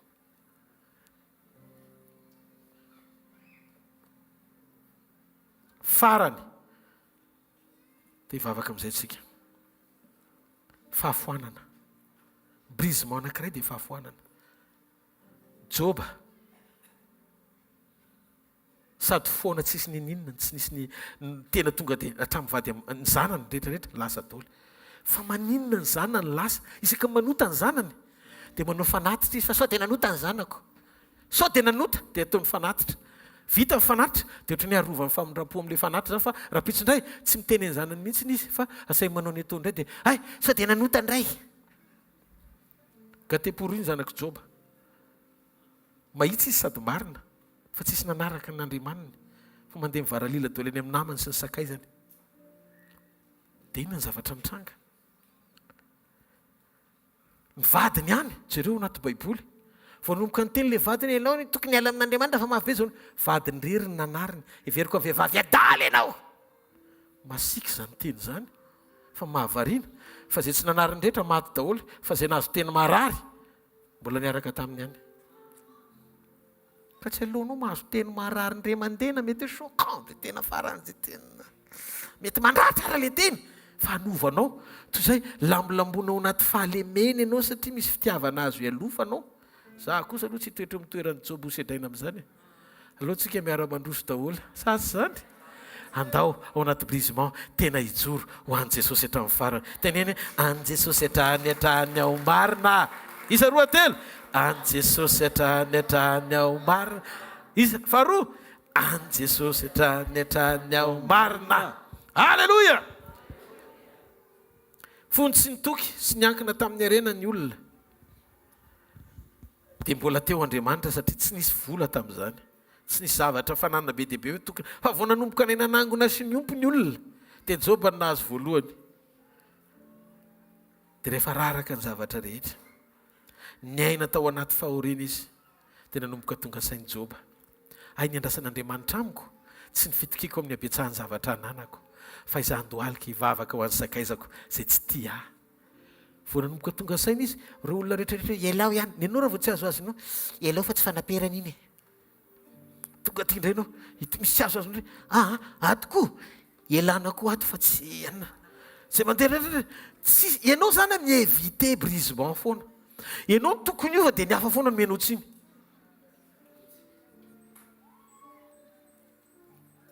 io fisainana mora manameloka ny hafa tsy mora mahazaka io mihitsy le tian'Andriamanitra amboarina veriny Joba dia nandohalika dia zao ny nataony hatramin'izay fandrenesan'ny sofina ihany nandrenesako anao fa ankehitriny ny masoko mihitsy zao mahita hoe kaity le zavatra tianao nahita révélation teony ary Joba nivavaka ho an'ny sakaizany vita vavaka ho an'ny sakaizany Andriamanitra tapitra brisement ay tena olona afaka mivavaka fa tsy mpana ratsy tsy mpiteny ratsy manana olona afaka niaritra fa tsy olona ampiaritra ny hafa matoa ianao tsy tanteraka misy ny tsy tanteraka teo anatrenao ratsy mitandrina ianao izy fiatraikany hatrany amin'ny fanompona ny tsy fijoroanao raha tokony apiditra lasa mamoaka dia le attitude-anao efa ratsy be mihitsiny nefa ianao mbola mahita hoe mety ihany le izy aza mialoko ambany pitian'ny olona tsy olona nilantsika sitraka na mpanompon'Andriamanitra niza niza fa Andriamanitra nilantsika sitraka raha mbola mpanompon'ny olontsika dia tsy hita sitraka amin'Andriamanitra mandrakizay ary tsy mpanompon'ny Kristy mandrakizay mpanompon'Andriamanitra ianao manomboka androany sarobidy mifanetretena jereo ry Mordekay na ny lakona nandalo brisement teo ambavady esaky miditra amana dia nitoetra nangina foana fa tsy avela mifanetretena eo ny ambavady zany ny olony toe-mpanaraka an'Andriamanitra fa tsy maintsy miditra anaty palais alleloia jereo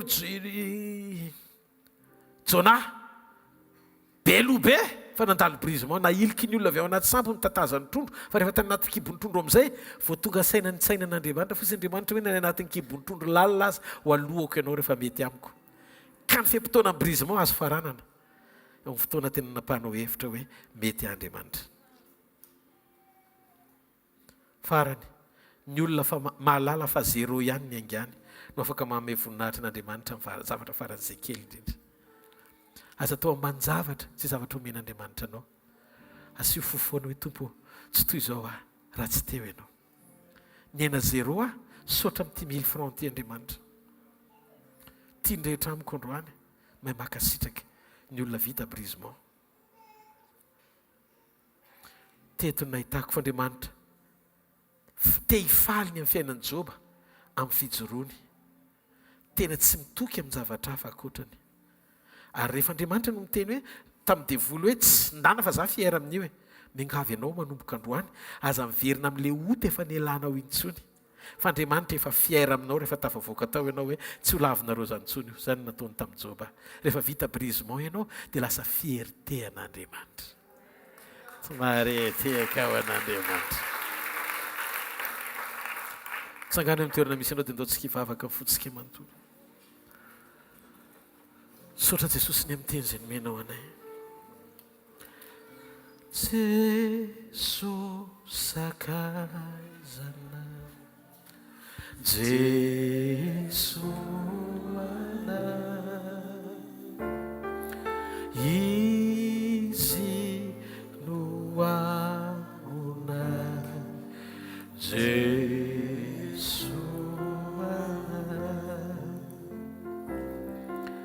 raha ny olona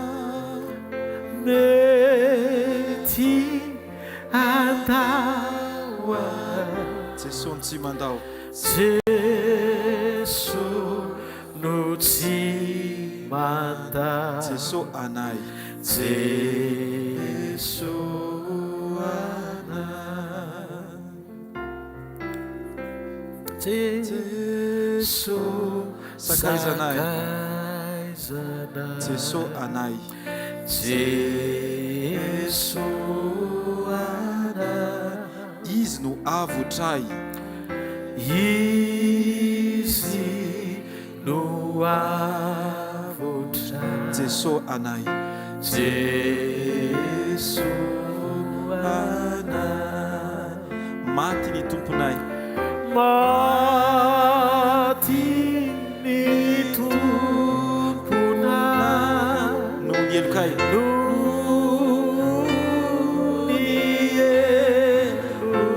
afaka izahay jesosy anay afaka iza jesosy anay jesosy anay zanak'Andriamanitra isany tiako ho fantatrareo fa sarobidy eo masony Jesosy nareo tsika tsiray avy tena manana lanja manokana eo masony satria sady asany tanany tiany no fidiny ary indrindrindra tsy misy ohatranao tsony olo eto ambonin'ny tany fa ianao le tokana eo masony tsy misy idirany amin'ile olona 10 miliara fantatra ao fa mety manakaiky azy na manantona azy tsarovy androany fa na dia ianao rery aza ny olona teto tany nidina sy ho fato anao teo amin'ny azo fijaliana foany Jesosy satria tiany ianao androany maraina tiako ho fantatrao zany sarobidinao zany sokafo ny fonao mifandraisa amin'ile tianao sady tsy mahafoy ianao mandrakizay Davida tena nalobava mihitsy hoe misy fotoana izay milaza fa tena tia mety afoy aho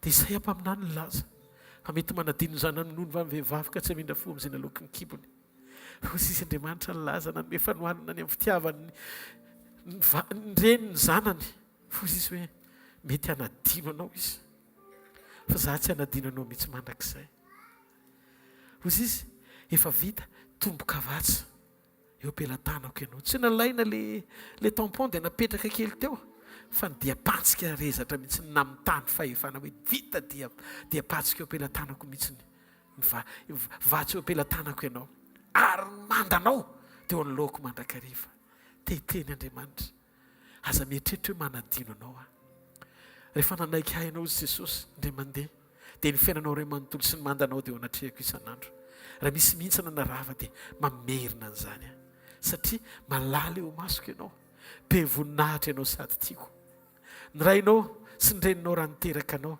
mety harary ndray mandeha izy dia efa avy eo hifaly ihany izy satria ho sitrana miveriny fa ny aho izy Jesosy ny haiko ny natolotro anao ary efa maty noho ny fahotanao a noho izany aza mieritreritra hoe iainao anatina fanamelohan-tena mandrakizay noho ny zavatra tsy nety izay nataonao tany amin'ny laza fa matory solo vonanao teo amin'ny azo fijaliana vonina ny anadio anao ho afaka mifalotonao sy ny faratsianao rehetra za tsy handatsy anao tsy hanameloko anao tsy haneso anao fa tonga ho Jesosy hanangana anao amin'ny fitiavana mandrakizay mandra-piveriko miasa saina tsy misotro ranom-boaloboko izany ntsony a mandra-patonga anao amin'ny lapany raiko sy harienana aminao amin'ilay fety ngezabe aorian'ny fampakarina sy tsenako anao eny amin'ny rahany lanitra ny fifaliako ny ahita anao miaraka amiko ahita n'le toerana voavoatra no maniko anao efa tato-poko hatr'izay zany ary atao-poko mandrakizay misy déclaration d'amour ngeza be tiany Jesosy ho lazaina aminao ozy izy hoe tiako amin'ny fitiavana mandrakizay ianao androany maraina ninina zavatra mbola mety nampalahelo anareo mianaka amin'izay fomba nifandraisanareo tenena amin'i Jesosy aorianan'izany teny zany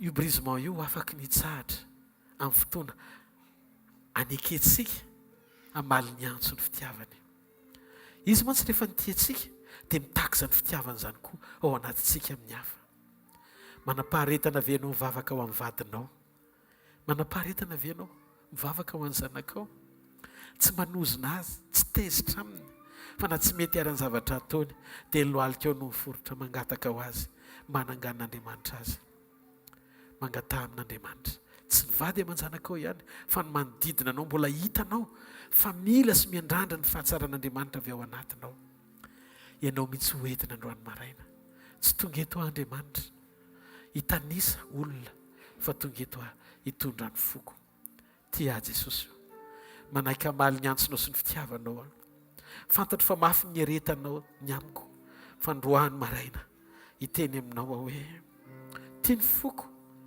amboary tefeo isory ato anatiko izay tololetra mbola tsy nambolenao manaova auto délivrance amin'ny tenanao androany teneno Andriamanitra fantatro efa nampahitanao fa reto le zavatra tena tsy tianao efa mbola mety iainako fa androany amotsitra Andriamanitra avotsotro zany satria tsy mahasoa ny fiainako tsy mahasoa ny foko tsy mahasoa ny fiarahako sy ny fanompoko aminao na ino zany zavatra zany na inona Andriamanitra androany esoritra ao anatin'ny fonay rehetra na toetra na toe-panahy mbola tsy tanteraka kely eo amin'izay ilanao anay zany ndraindray mahatonga anay miaina fanoliana miaina fanambaniana mieritreritra izay hoe tena ny olona no manao an'izany fa misy fotoana kay tena fananianao mihitsy ny avelanao hitrangy zany satria zanakao zay tianao zay ho tanteraka eo amin'ilay sitraponao ho amboarinao anatina brisement mba hatanteraka anay olona araka ny sitraponao androany raiso ny fiainako Andriamanitra raiso momba manontolo mba tena vita fibebahana eo natrenao zay rehetra amin'ny anaran'i Jesosy Kristy avy any Nazareta sotra Jesosy averen'izao vavaka izao Jesosy manantona anao sotra ny fitiavanao sotra ny famindraponao atolotra anao momba manontolo tia ny foko Andriamanitra anjakao hitoero tapao fa omeko anao antsafidy azy esory no boky ny fiainana ny anarako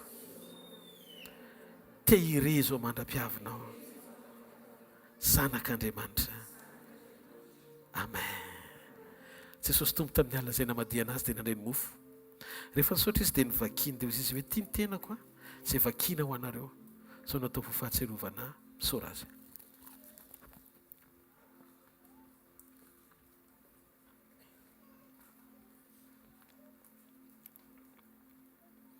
tak izany koa ny ranom-boaloboka mari-panehoana fa vita ny fanekena vaovao satria raha tsy nisy raha latsaka dia tsy nisy famonjena ny fanekena vaovao dia nanomboka tamin'ny fotoana nandatsahany Jesosy ny rahany tao Kalvaria no nisokatra ny fanekena vaovao izay nambaran'i Jesosy hoe ny rahako izay nalatsako anareo dia mari-panehoana fanekena vaovao sady mandrakizay ho famelana ny fahotanareo ka nao vinareo mihinana mofo sy misotro amin'ny kapoaka dia manambara ny nahafatesan'ny tompo mandra-piaviny misaora azy amin'ny fontsika manontolo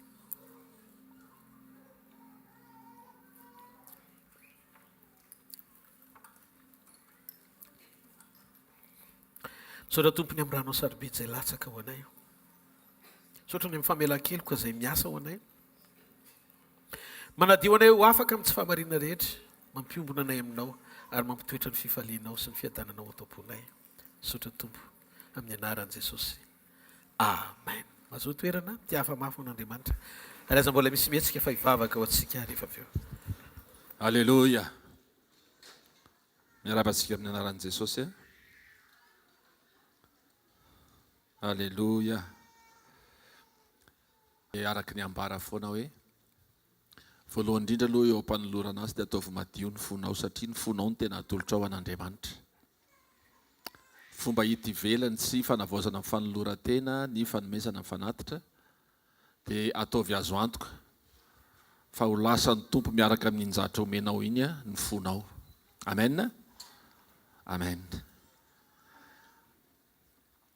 fotoanantsika rehefa avy eo misy ny fotoanan'ny tanora sy fotoanan'ny ankizy club d'enfance sy ny club d'ado rehefa mirava ny fotoana rehefa avy eo dia araroty tsika mihevitra ny tenantsika hoe efa niala amin'ny fahatanorana fa mbola tanorytsika misy zatra tian'Andriamanitra atao eo amin'ny fiainantsika dieny mbola tanora jereva nefa ny lehibe efa antitra efa manomana ny fiavian'ny tompo fotsiny izy fa tsika tanora mbola manana zavatra be tabe atrehana dia dikan'izay manana zavatra be tabe tokony ianarana dia manentana manokana ny tanora fa misy mampianatra ny tanora tena mahavariana fa men'Andriamanitra fanomezam-pahasoavana manokana dia araroty reny fotoana ireny.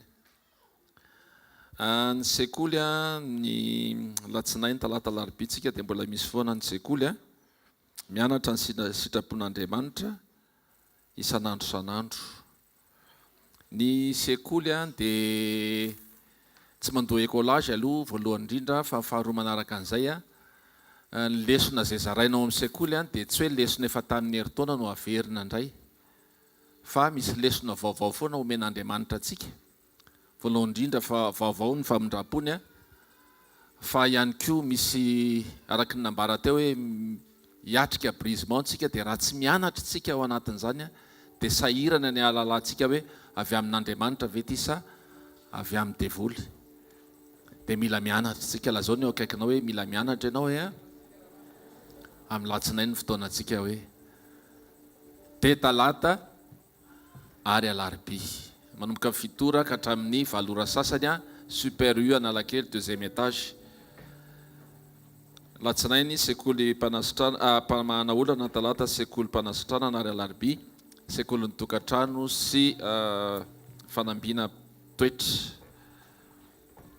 Dia zoma moa mazava ho azy eto fotoanantsika amin'ny 4 ora ary ny sabotsy amin'ny fitora ihany koa fandraisana amin'ny herin'ny androany zany. Amin'ny Korintiana 2:12 dia manao hoe amin'ny anaran'i Jesosy koa izay manao azy fa efa mijoro tsara dia aoka izy hitandrina fandrao lavo. Amen. Fotoana anankiray ahafahantsika tsy ho lavo manaraka fitaombavaka tahaka an'izao, manaraka ny fanatrihan'Andriamanitra tahaka an'izao.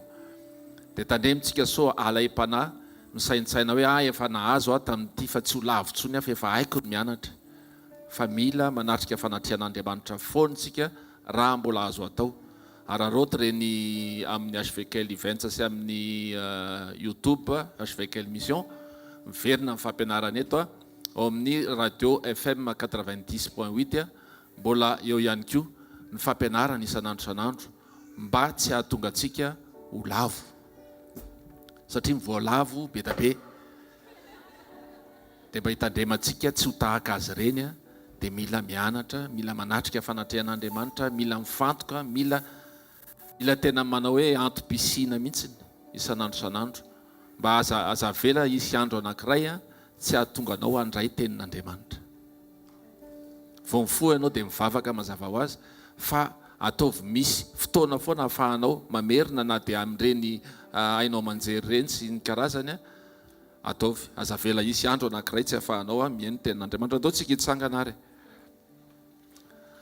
Dia anolotra ny fanatitra fahafolon-karena sakrifisy ho an'Andriamanitra injiro ety anoloana arany tananao raha io raha amin'ny anaran'i Jesosy raha be fitiavana, raha be famindrapo, raha ity anay indreto izay tompo mijoro manome voninahitra anao. Mety misy tsy afaka nanantanteraka fanatitra androany fa androany izay dia mino sy manantena fa ianao mijery ny anaty lalon'ny fonay tsirairay avy. Ta io izay afaka nanome tsarovy koa izay mbola tsy afaka nanantanteraka an'izany. Ianao hijery ny any anaty lalon'ny fony tsirairay avy ary hitay azy manokana ny amin'ny fitiavany ianao, ny amin'ny fifaliany manantanteraka an'izany. Dia misaotra ray makasitraka tompo malala ray sy hoanitra kasitrahany zany mba ho voninahitra ny anaranao rery ihany. Amin'ny anara maherin'i Jesosy Kristy Tompo. Amen. Ataontsika hitehaka mafy voninahitra ny tompo. Alléluia. Ino kely anie mety hanomboka amin'iny herinandro iny ny vinavinanasa hoe anombohatsika ny hikasika ny amin'ny centre amin'izay. Ngamba isaoran'Andriamanitra ny amin'ny olona tompony toerana tena manomentsika malalaka n'izany toeran'izany anantanterahana ny asa fanorenana. Ao anatin'izany moa anatin'ny fianakaviana tonton Marc sy Tatina No ngamba mety hifanantona amin'ny tonton Fortunard zareo fanao rendez-vous rehefa raha avy eo par rapport amin'ny satria tsika tsy hoeto mandrakizay tsy ty toerana ity zany indramitsika dia rehefa misokatra ny commune dia misokatra ny toerana raha vao mety misy elan'ny commune azy any dia mijanona dia tsy maintsy manana vision tsika mitatra amina toerana tokony ho atsika amin'izay fa atsika manantanteraka ny fitohizan'ny asa izy aloha ndresy lahatra hoe teny ilainy zany ndao itetanina mafy be ao an'Andriamanitra any soranan'i Jesosy koa ny amin'ny fotoanandroany fa inoko hoe azonareo amin'izay ny antony fiainana tsy tonga anareo tambolombolony rivotry ny ady sy ny zavatra mitranga rehetrarehetra fa misy Andriamanitra eo ataovy azo antoka fotsiny fiombonanareo amin'i Jesosy fa ny contrôle foan'Andriamanitra amin'ny zavatra rehetra tsy ny faharetan'ny fotoana tsy ny zavatra mitranga fa na tsy mbola fantatsika azy zany indraindray dia tsy midika akory hoe tsy miasa Andriamanitra fa any ambadimbadika any izy ataovatrao taninao any ambadimbadika any izy mety tsy hitako mety tsy fantatra efa miasa izy dia jereo masony akaikinao dia teneny ohatra ny tamin'izy nanamboatra eva hoe tsy teo masony Adama fa efa tany ho any eva hoe zany hoe zay mahasoanao hoe efa fantany fa zao fotsiny ny afatra hoe maneke ho tarehany halleloia ataontsika izay hiry zay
Tumpo matuka. Hallelujah. Tumpo matuka. Fametini fitondran'Andriamanitra. Azo quantuka.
Sotra ny mpanjaka sy tompontompo.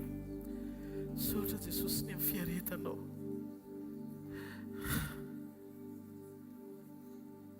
Sotra fa izay rehetrarehetra reto tsisy olona hoe tamin'ny fotoana ny aonanao taminay voalohany tany amin'ny fakofako Jesosy ny sotominao izay dia napety. Jesosy amin'ny sotranao.